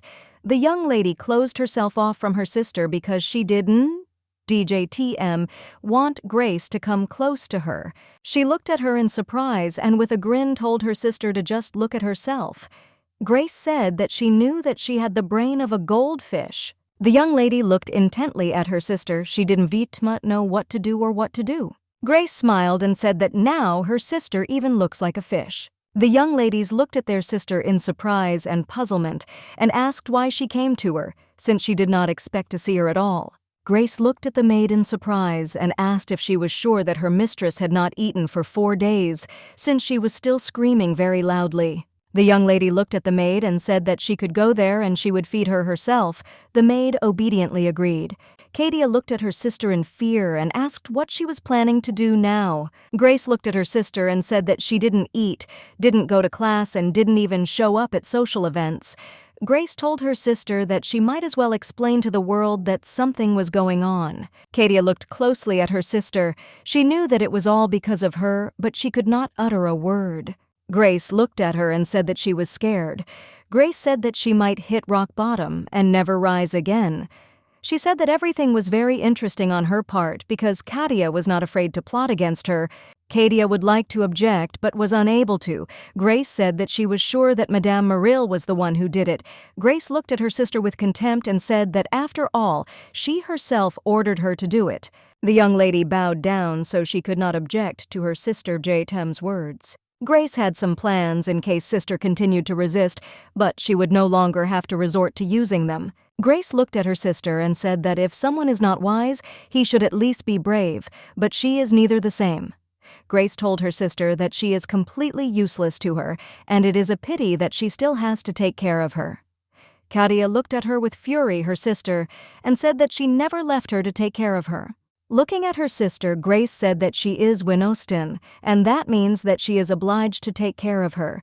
Grace told her sister that in the end, everything she enjoys here comes from her down to the smallest detail. Katia looked at her sister and asked what she was trying to say with this. Grace looked at Katia and said with a grin that she wanted her to show her worth. Grace came closer to her and said that she had an interesting offer for her. Grace told Katia that despite the fact that she is Winostin, she behaves more rudely than the daughter of the lowest baron. Grace said with a grin that she would hire the best teachers for her and fire all her teachers and governesses except Mrs. Amast. Grace said that instead, she would have the best professors from the academy as her private tutors. Katia was taken aback. She was confused and did not understand what her sister was talking about. Grace told her that she wants her to master academic knowledge, manners, eloquence, foreign languages, music, and art in the shortest possible time. Grace said that after that she wants her sister to be the center of all tea parties. Looking at her sister, Grace said that she would like all the nobles of the Imperial Palace to worship her. Katia froze in bewilderment. Grace looked at her sister and said that she was giving her a chance to reach the top of high society. Katia was confused. She did not understand what her sister was talking about since just a few days ago she tried to kill her with her own hands. Grace looked at her sister's confused face with a smile on her face. Moving closer to her, Grace said that she would not defeat her anyway, so now she gives her a hint that this is the only way she can survive. Besides what she is giving her right now, she will need to rise higher. Grace said that in exchange for all this, all she wants in return is her eternal devotion. Grace yawned and said that she forgot that word. But a moment later, she said with a smile that she remembered this word, and this word is obedience. Gray, looking at her sister, said that she wanted her to obey her unquestioningly. Grace understood that if she trained Cadia correctly, she could become her new informant in high society and replace Valeria. Grace knew that to do this, she would first have to understand that she would become nothing if the Winaston house went downhill. Grace looked at her sister with a grin and said that of course she was free to accept or decline her offer. Grace looked at her and told Cadia to remember that she doesn't care about people she doesn't care about. Cadia looked at her sister and asked what would happen if she responded to such a proposal. Grace said that in that case, she would marry her off to some random nobleman. She told Cadia that she really had no choice in the matter. Grace looked at her sister and said with a smirk that since she was her family, she would do her a favor and try to find someone beautiful. Cadia angrily shouted at her sister to forget about it. Grace asked her sister if she could lower her tone since her patience was limited. The young lady was very frightened and covered her mouth with her hands as fast as lightning.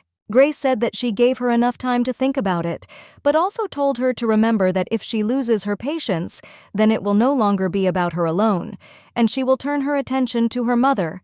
And perhaps she tried to force the headmaid to kill the heiress. Grace said with a grin about her sister that this intrigue works both for her and for her mother. Cadia angrily shouted at her sister not to contact her mother. Grace said that it only depends on her actions. Cadia understood that Lady Valeria was right, but she didn't attempt to believe her then. She knew that the scary thing about you to her sister is that she has abilities, and she can easily use anyone as a piece on her chessboard. The young lady greeted the crown princess courteously. The princess smiled and greeted the young lady in return and also asked for forgiveness for last time. Her Highness the Crown Princess smiled and once again asked for forgiveness for what happened last time. The princess said that she heard that something happened to the young lady. She asked if she was okay. Grace bowed obediently and thanked the princess for worrying about her. She said that it was just a minor incident and that someone had poisoned her cake. The princess frowned for a moment and said that she could not say that it was a minor incident. Since she heard that the headmaid was behind this incident, the princess asked if she was executed. Looking at the princess, she said that it would be so, and she would serve a life sentence in Burn prison. The princess looked intently at the young lady and said that she understood everything. The princess said that in the last few days, all she could think about was Richard's injury. The princess, looking at the young lady, asked for forgiveness and said that she should have known earlier how she was feeling. Grace looked at the princess and asked if the Viscount was seriously injured. The princess, frowning, said that he fell from his horse at the foot of the cliff. Fortunately, he survived, but there were moments when they thought that he might not survive. Grace knew that Richard would probably be especially careful at the cliff. Richard graduated from the academy with excellent achievements, and he was once part of the Knights of the Princess Heiress. Grace, in turn, knew that he may have left the Order of Knights, but could not forget the skills that he acquired as a knight for a moment. She remembered a conversation with her friend who said that it could be them, namely, the House of Monasca. The young lady looked at the princess and asked if there were any signs that magic had been used to cause the Viscount to fall from his horse. For a moment, the princess frowned and thought about it, but a few minutes later she said that they couldn't be sure about it. The princess said that if it was true, it would indeed be very problematic, but they can't waste their time and energy on something they don't even have evidence of. Grace brought up that the princess had her own thoughts on this matter, and she no longer wanted to interfere in this matter. Bowing, she told the princess that she was right. A moment later, the princess looked intently at the young lady and called to her. The princess looked at Grace and asked if Rick behaved decently at the banquet in honor of the holiday.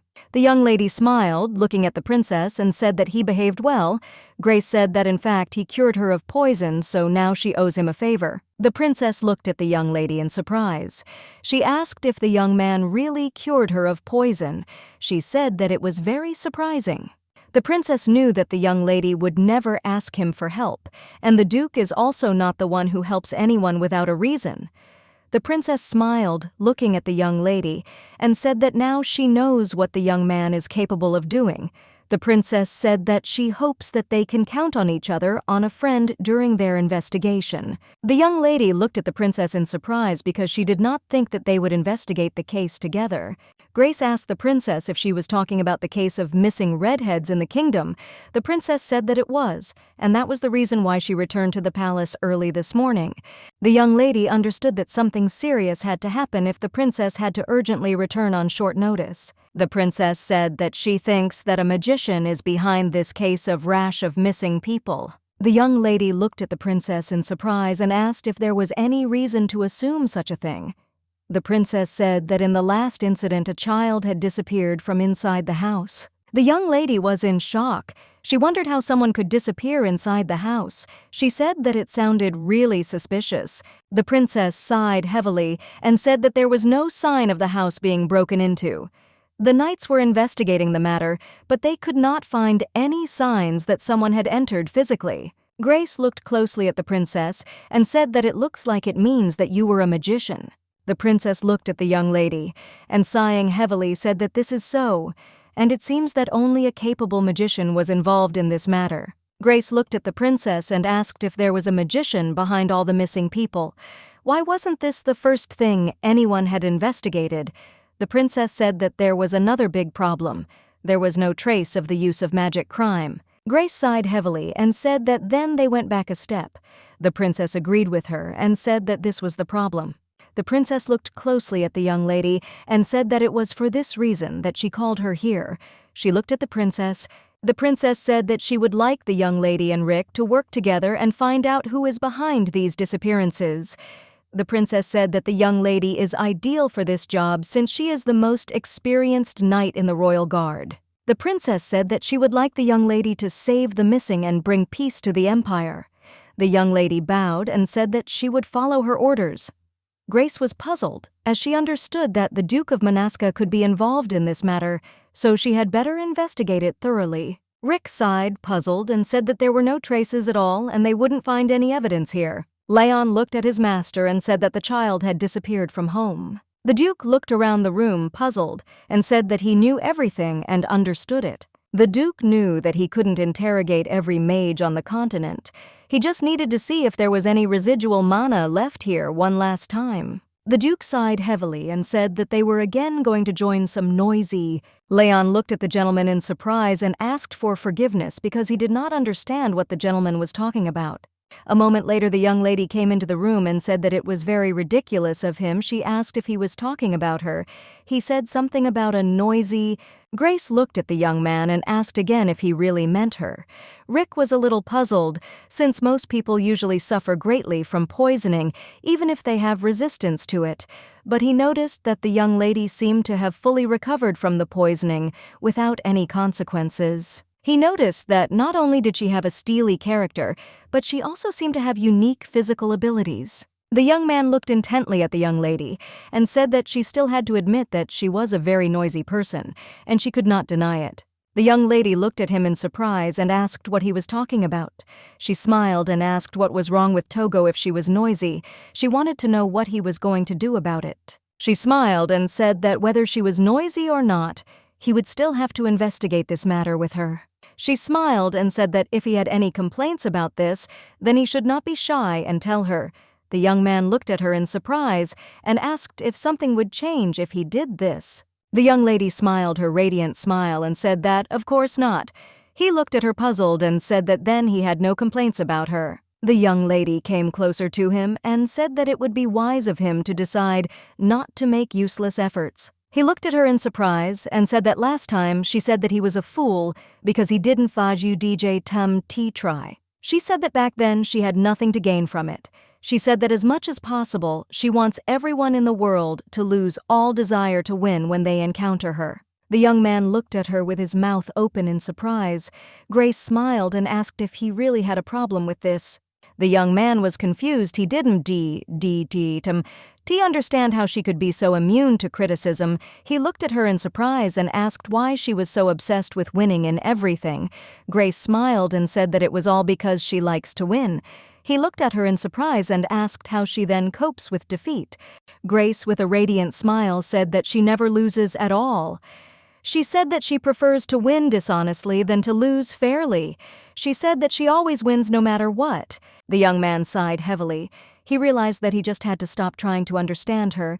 He decided to miss this moment and, looking at the young lady, asked if she knew the details of the case. She came closer to him and said that she remembered all the details on the way here and he should still check the files as well. The young man came closer to her and looked at her in surprise as he felt that the smell of jasmine was coming from her. Looking at the young lady, he wondered if she was wearing perfume. He noticed that today's perfume was different from the one she wore at the banquet. The young lady said that magicians were involved, which meant that it could be quite dangerous when she started talking. He came to his senses a little. The Duke said that she still had nothing to worry about. She looked at him and said that she knew that she was quite an experienced fighter, but still she would not be able to fight a group of magicians all alone. He smiled and said that she still looked like she could handle a whole group of magicians. She looked at him in surprise and asked if it was true. She asked why not try it on the nearest magician first. The young man looked away from her for a moment and chuckled. The young lady was surprised because she did not expect such emotions from him. She did not understand why he was laughing now. Looking at the documents, she said that, in any case, this does not change the fact that this is a very dangerous business, and besides, she needs to worry about the redheads in her house. He looked at the young people in surprise and asked if she meant the Duchess and her daughter. He was perplexed and asked the young lady who would dare to break into the Duke's house. The young lady, thoughtful, said that no one knows what could happen next. She told him to just think about the victims of this case first. There was a prostitute, Tom a beggar, a herbal dealer, and a child. The criminals started the crime from hidden alleys, and now it is happening on the main street. She asked him, doesn't DJ Temet it seem? Does he know that the crime scene is spreading from the hidden parts of society to ordinary people? She asked him what he would say if the next time a nobleman gets hurt. She said that her sister could also become a target. The young man was a little surprised because he thought that she was on bad terms with her sister. He was under the impression that she would have broken that one long ago young lady. But it seemed to him that she was worried about her sister. She looked at him in surprise and asked why he was looking at her like that. Looking at the young people, the young man asked for forgiveness and said that he had talked with the parents of the missing boy, and they told him that the man who came to repair their pipes 2 months ago was really Zach. The lady looked at him in surprise and asked if he was sure of this. The young man said that he was completely sure of this. It took several days until they were able to look into this issue because the parents of the missing boy simply could not calm down. But as soon as he showed them the portrait of the young man, the father confirmed that he had come home to them. The Duke thought for a moment and said that he knew about it. Zach has been involved in every disappearance case so far. There must be something they don't know that they can extract from him. He thought he should follow Zach up again. The young lady looked at the Duke in surprise and asked if Zach was the repairman who had been at all the crime scenes so far. Rick confirmed her guesses. The young lady said that she understood everything, and then it would be better to focus the investigation on him, and if they need help, they can ask the princess. The knight looked at the lady and said that someone was here with a message for her. The young lady looked at the man in surprise and asked who it could be. A moment later, looking out the window, she saw that the carriage belonged to her family. Elena, shaking with fear, looked at the young lady in fear. Grace was surprised because she did not expect to see her maid at the scene of the incident. The maid looked at her mistress and shouted that they were in big trouble. The young lady, surprised and dumbfounded, looked at the maid and asked what happened. Elena said that Lady Ionel Monaska was walking towards their estate and said that she had come to meet Lady Cadia. Grace was stunned by what she heard. Grace looked at the maid and asked if the guest really said that she wanted to see her sister. Elena said that everything was exactly like that, and the young lady brought some strange box with her. The young lady looked at her friend and told him to continue investigating. She said that she would go to the palace later and see him there. He looked at her in surprise, but a moment later he said that there was no need for that. He said that it was still easier for him to investigate alone anyway, so she should still return home. The young lady agreed with him and told him to send her a message if anything happened he will need. The young man was surprised and did not understand why the young lady was in such a hurry to get home. He wondered if she really thought that Ionel Monaska could harm her sister. He was confused and simply did not understand her. The young lady flew into the estate with their lightning speed. Looking at the butler, she asked where Ionel was. The butler bowed politely and said that the young lady was now in the room with Lady Cadia. Grace, in turn, was very angry. The maid hurriedly ran to her mistress and called her. The young lady looked at the butler and told him to open the door. A moment later, the young lady came into my room and saw the uninvited guest. Iana looked at Grace with a grin and said that they had not seen each other for a long time. Grace was furious looking at the young lady. She didn't understand why she came over to them like that. Grace looked at her with fury and asked how she dared to invade their home. The young lady said with a grin that the Duke's new daughter held a birthday banquet, but she couldn't attend it, and now she came to give her a gift because she was sorry that she missed such a grand banquet. Grace looked at the young lady in surprise and asked what kind of gift she was talking about. Grace asked if she had really brought a dead rat. The young lady looked at Grace with a grin and told her not to be so evil. Grace said that she had her reasons for this. She said that the young lady's hobby was getting rid of everyone who got on her nerves. Grace said that thanks to her sophisticated hobby, she was even expelled from the military academy. Grace looked at her and said with a grin that she was expelled after all from the academy because of her dating problems. The young lady looked at Grace and said with a fierce grin that she could see Grace was still as sarcastic as ever. Grace looked at her sister and called her because she wanted to end this farce as quickly as possible. Katia looked at her sister warily and puzzled. Grace looked at her with a serious look and said that Beta left them alone. The young lady was puzzled and did not know what to do in this situation. A moment later, Ionel called Lady Katia and she looked at her intently. The young lady said with a smirk that she could take her gift first before leaving. The young lady said that she should not give up the good intentions and wishes of the House of Manascas, even if she herself became the daughter of a duke. Grace looked at her sister and told her to just leave because they always refused everything that the Manasca house offered, so nothing would change even if she refused her. The young lady said that Katia was new to high society, and she didn't want people to talk about how arrogant she was. Iana looked at the young lady and asked if she was telling the truth. Grace Dogs looked at her sister with rage and told her to leave their company immediately. Katia looked at the young lady puzzled and said that if that was the case, she would just take the gift and leave. Grace, in turn, shouted to her sister not to do this. The young lady just touched the gift and suddenly some animal flew at her. She was in shock and very scared. A moment later, she stopped short, as nothing happened. She opened her eyes in surprise and looked at what happened. A moment later, she saw her sister who was holding some kind of monster in her hand, and her hand was bleeding. She was in shock as she had never seen anything like this before and wondered if it was a demonic monster. Ianel was in shock. She screamed with rage. She could not understand and believe what Grace had already done to her Catherine. Grace looked at her guest in surprise and asked if she couldn't think of a better name than that. The young lady looked at Grace with rage and asked how she dared to kill her beloved pet. Grace looked at the young lady with surprise and bewilderment and asked what she had to do. She asked if she really should have let this demonic monster attack her sister. The young lady was furious and wondered who even cared about some commoner who crawled out of God knows where. Grace shouted to her maid to take her sister to the room. Now Katia looked at the young lady with tears in her eyes. She was shocked that she called her a commoner. Elena entered the room and approached the young lady. She said that it was time for her to go to her room.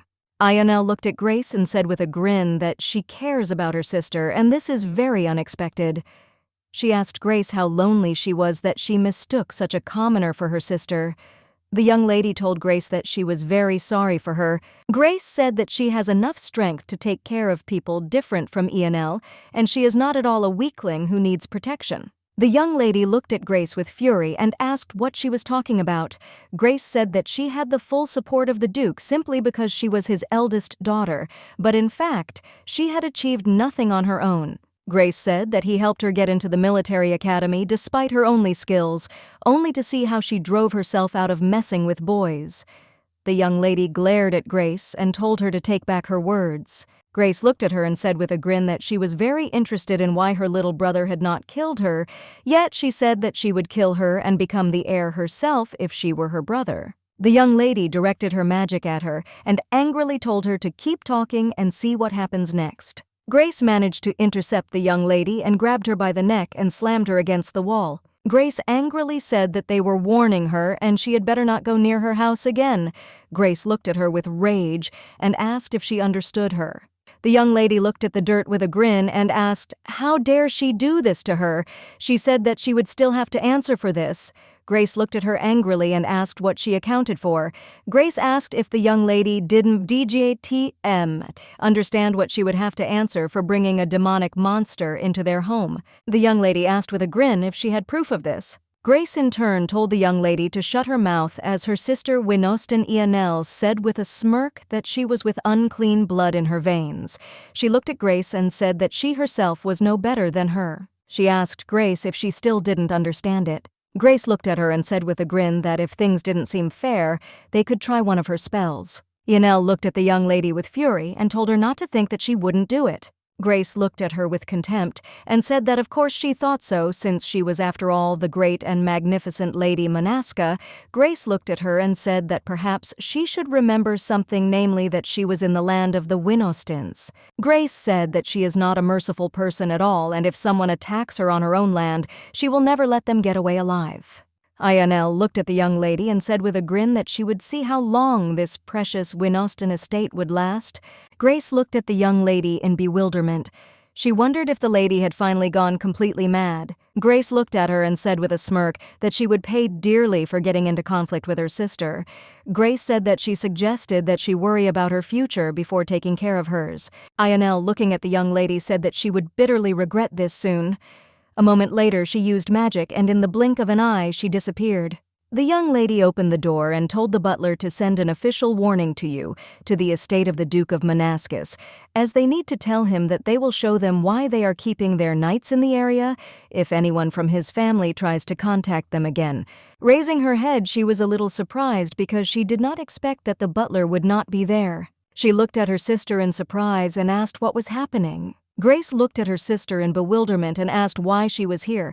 Katia looked intently at her sister and called her. Katia looked at her sister and asked if the young lady had left. Grace looked at her sister with bewilderment and asked if she meant Lady Ionel. Katia lost her head in fear. She looked at her sister from under her brows and asked what it was. Earlier she asked if it really was a demonic beast. The young lady looked at her sister and sighing heavily said that Vijay Timmons how it all happened. Katia looked at the young lady dumbfounded. She was very scared. A moment later she fell on her knee in front of her sister and asked what was wrong with her. She was in shock and wondered why the young lady did this to her. Katia was in shock and did not know why everyone was so cruel to her. She was shaking with tears before our eyes. Grace looked at her in confusion as she didn't know what to say. She sighed heavily and said that she felt the same way a few weeks ago, and she couldn't understand why everyone was teasing her. Katia looked at her sister with rage and shouted, "Why they all have problems with her?" Grace looked closely at her sister and asked if she really thought she was so important. Grace asked her if she thought they were only cruel to her. The young lady said that this was not the case and that high society had always been like that. Katia said, puzzled, that this means everyone in high society must be monsters. The young lady looked at her sister with a grin and said that it still took her a long time to understand this. Grace asked her sister if she had found a way to survive among these monsters. Katia did not answer anything to this question that exactly everything was happening as she thought because people almost never change. Katia was very angry because the life she dreamed of was shattered, and her sister wanted her to serve her, but she knew that she would never will do something like this. A moment later, sitting on the ground, the young lady saw a ring in front of her. She looked at it in surprise and asked her sister what it was. Grace looked at her sister and said that lately redheads have been disappearing in the capital. She said that she didn't to think that anyone would dare to harm them, but she would still prefer to know where she is. Grace said that the heiress's jewelry has a tracking spell she needs to know where Katia will end up, so that she can at least bring her body back and bury her in the family crypt if she is killed. The young lady was very frightened and did not know what her sister wanted to say. Sister Grace looked sideways at her sister. She saw that at least she wanted to survive. Grace looked at the butler and said that she wanted him to check the location of all her accessories every day using a tracking spell and inform her about them. The butler bowed politely and said that he would do everything, and a moment later, after bandaging the lady DJTM's wound, he left her. Grace sighed heavily and said that she would go now, but suddenly someone called her and she looked around in bewilderment. The Duchess looked intently at the young lady and asked if she had some time. Grace looked at the Duchess in surprise as she did not expect that she would want to talk to her. Grace looked at the Duchess in surprise and asked why she needed her. The Duchess smiled and said that she would like to suggest having a cup of tea together. Sometime later, Grace finally agreed to her proposal. Sometime later, they were sitting on the terrace together and drinking tea. The Duchess smiled and said that this tea had just arrived a few days ago. The Duchess asked if the young lady liked its aroma. Grace thought for a moment and said that the tea was not bad. The Duchess smiled and said that she was very glad to hear this. The Duchess looked at the young lady and asked how she was feeling. Grace, in turn, looked at her in surprise. The Duchess looked closely at the young lady and said that she was poisoned just a few days ago. She asked Grace if she was all right now. Grace looked at the Duchess in bewilderment. She didn't know if she was really worried about her. A moment later, Grace said that she was fine and had completely recovered. The Duchess smiled and said that she was very glad to hear this, and it was a relief for her. The Duchess told the young lady that she should tell her if she felt unwell. Grace looked at her in bewilderment and asked if there was something she wanted to talk about. The Duchess looked at the young lady and said with a smile that she really wanted to ask her about Madame Merrill. Grace in turn guessed that the Duchess had not just invited her to tea. The Duchess looked at the young lady and said that she did not think that she should ask her about Madame. The Duchess said that in the end Madame did something that she should never have done to a child. Grace looked at the Duchess and said that she was not a child. The Duchess in turn looked at the young lady and said that after all, she was still a child, and at her age she thought that love was all she saw, and she acted like a fool because she was blinded by it. Sweet fantasy. Grace looked at her with a gaze and said that the nobles were completely different. The Duchess said that this may be true, but for them, they always remain children. Grace was confused and did not understand what she wanted to say to these duchesses. The Duchess said that she knew that her daughter treated her with a certain hostility. The Duchess said that she tried to stop her, but she did not listen to her. Grace looked at the Duchess in surprise as she did not expect to hear such a thing. The Duchess said that after all it was her fault that she never punished her.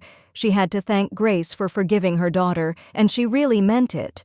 Grace was surprised because she realized that her sister had someone who apologized for her when she did something bad. Grace knew that her mother would reprimand her very harshly if she did something like that. Grace said that she had not forgiven her sister at all if she will do something similar, and again then she will not pass by next time. Grace never liked sweet tea perhaps because the tea was too sweet. The Duchess looked at the young lady and said with a smile that she had given her a chance to correct her mistakes, and that was forgiveness in itself. Grace knew that it still left a bitter aftertaste, and it was also bitterness envy that her sister has such a mother, but nevertheless, she would never have achieved such success if she had behaved the same way she did here, looked closely at the Duchess, and said with a grin on her face that she heard that she had lost some memories. The Duchess said that it was true that she felt better after she moved here, but she still couldn't remember what happened that night. The Duchess said that she had lost all memories associated with her mother. At first, she tried to stop her father so that he would not be so harsh towards her mother. The Duchess said that she told the Duke not to rush as there was no way to confirm the stranger's testimony. Grace looked intently at the Duchess and said that it seemed like her father didn't listen. The Duchess said that it was true, but her mother also packed her things and left 2 days later. Grace looked at the Duchess with bewilderment and shock. The Duchess said that her father said that her mother left because of guilt. The Duchess said that she was not so sure about that. Grace knew that her mother would never have left in this way if the truth had done something wrong, especially if her alleged victim had lost her memory, and there was no clear evidence. Grace knew that she would have stayed until her return. She guessed that there was something fishy about this matter. The Duchess looked at the young lady and called her. To the Duchess smiled a soft smile and said that she was very glad that they talked together. The Duchess said she always wanted to talk to her. The young lady looked at the Duchess in surprise, as she was very surprised that she said something like that. The Duchess smiled and said that everything was true, as Grace looked just like Ryan, so she wondered if she only looked like him in appearance, but it turned out that she was just as stubborn as him. Grace looked at the Duchess intently, as she was not very pleased to discuss this. Grace said that anyway, all she heard about Madame Morrill was that she was punished according to her crime. The Duchess sighed heavily and said that she understood everything. Grace looked at the insolent genius and asked if there was anything else that she would like to discuss with her. The Duchess smiled and said that there were no more questions, and also thanked the young lady for her time. Grace looked at the Duchess and said that there was nothing to thank her for. She said that, when the new maid comes to them at the estate, the Duchess must learn to be strict and unyielding with the servants, that although it is nice to be close to those who serve you, it can also upset the hierarchy in noble house. The Duchess looked closely at the young lady and nodded. Saying that she would try to do everything, the young lady politely said goodbye to the Duchess. Some time later, the young lady was sitting in her office, and a young lady came in knocking. Grace greeted Linda Dwyle with a smile on her face. Linda looked at the young lady in surprise and asked if she had already woken up. Linda said that it was still very early. Grace smiled and said that it was a lot of work and she couldn't sleep last night. Grace said that in any case she was very glad that the young lady decided to join her. Linda smiled and said that there was something she needed to ask before officially accepting this job. Linda asked the young lady if she really was going to abide by all the conditions of employment described in this letter. Grace smiled and said that of course she would do so. Grace said that she offered her 3 times the salary of an assistant at the academy, as well as generous bonuses, and in 2 years she would be able to buy an estate in the capital. Linda smiled and said that this was a very wonderful offer, but still she was more interested in the last part. Grace smiled and asked if she really meant her recommendation for the post of future Minister of Finance. Grace said that of course she would give her recommendation and ask the greatest princess for a letter of appointment from the emperor. Grace said that in return she would be sure that no one in this house would challenge her. Grace said that she did not want anyone to find a vulnerability here. The young lady bowed politely and said that she would do everything. She smiled and said that it was an honor to have Lady Grace at her service. The young man sat quietly in the Imperial palace and watched the silence while looking out the window. A moment later, Grace approached him and greeted him with a smile. She looked at him in surprise and asked what he was doing here when he had a great room with a beautiful view. The young man sighed heavily and said that he liked it here. She looked at him in surprise and said that he was really strange. The young man in turn looked closely at the young lady as he smelled a pleasant aroma of fruit and blood from her. Although looking at her, he did not see any wound. He looked at her in surprise and asked if she really owned a perfume business or something like that. The young lady looked at him in surprise because she didn't understand what he was talking about. He said that it seems like she wears different perfumes every day. The young lady was surprised because she didn't understand how he noticed this. She looked at him in surprise and asked if there was some kind of problem with this.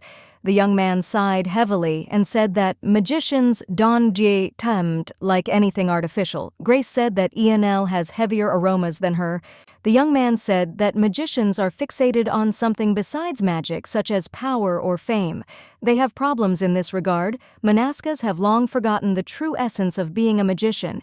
The young lady looked at him in surprise and said that it was a surprise for her. He looked at her in bewilderment and asked what she meant. She said that he was rarely so serious. He came closer to her and clearly smelled blood. A moment later, looking at the young lady, he asked if she had been hurt. Grace looked at him intently and said that she was not hurt. The young man looked at her in bewilderment. He wondered why she was trying to hide it. He sighed heavily and thought that most likely it was none of his business. The young lady looked intently at the young man and asked, "What about the repairman named Zach Rick? Said that they were trying to track all his activities, but they managed to find some." The young lady thought for a moment and said that it had been over a month since he had been around these missing people, and said that they should stop following him and confront him instead. Rick looked at the young lady in surprise and asked what she was talking about. Now he asked why she intended to irritate him. Grace looked at him and asked how long he would keep an eye on him. She said that nothing had come of it yet. Rick said that there was a high risk of a direct collision with him. The young lady said that she knows about it, but she is still sure that he understands that watching him from afar will not solve anything. Grace looked at the young man intently and said that she was not trying to make things worse, she was just saying that they should visit him. Rick looked at her intently and said that he understood what she wanted to say, but he could warn the culprit. The young lady looked at him and said that she understood this, and that's why they should keep him in sight. At least her idea is better than what they are doing now. The Duke understood that the young lady had her own arguments, but there was a big risk.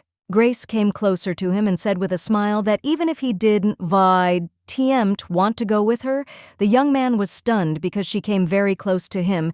He looked at her in surprise and asked what she wanted. Grace smiled and said that she would go there with him or without him.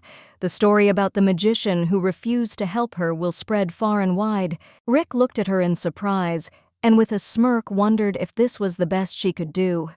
He wondered if she was threatening him with her position of nobility. The young lady looked at him intently and said with a grin that this would indeed attract the interest of many nobles. He looked at her in surprise and asked what she meant. Grace smiled and said that everyone would want to know about the recklessly brave magician who refused to help the infamous Lady Grace and the family when Austen survived. She smiled and said she hoped he liked getting everyone's attention. Grace said people would look at him everywhere. She said that some might even go and talk to him. She looked at him with a grin and said that she hoped it wouldn't bother him too much. The young man was furious as he hated it most when strangers bothered him. She said with a grin that, in fact, they could even come to his house. Rick looked at the young lady and said that she could go and do it. He looked at the young lady as he realized that she knew a lot about intimidating people. He looked at her and told her to promise him that he would follow her when they got to the alleys. She smiled and agreed with him, said that she also didn't want to be careless. She had never been in the alleys. He looked at her in surprise and said that she looked like she was killing bandits for breakfast. The young lady looked at him in surprise and dumbfounded and asked what he was talking about. A moment later, the young man threw his cloak over her. The young lady looked at her in bewilderment. The Duke looked intently at the lady and told her to forget about the investigation. He said that with such a face she would not get anywhere in the alleys. He said that at least she should wear a cloak. The young lady looked at him in surprise and asked what he would do. The Duke smiled and said that everything would be fine with him. Moreover, they would not travel by carriage. Grace looked at him in surprise and asked how they would travel. A moment later, he used magic and they immediately moved.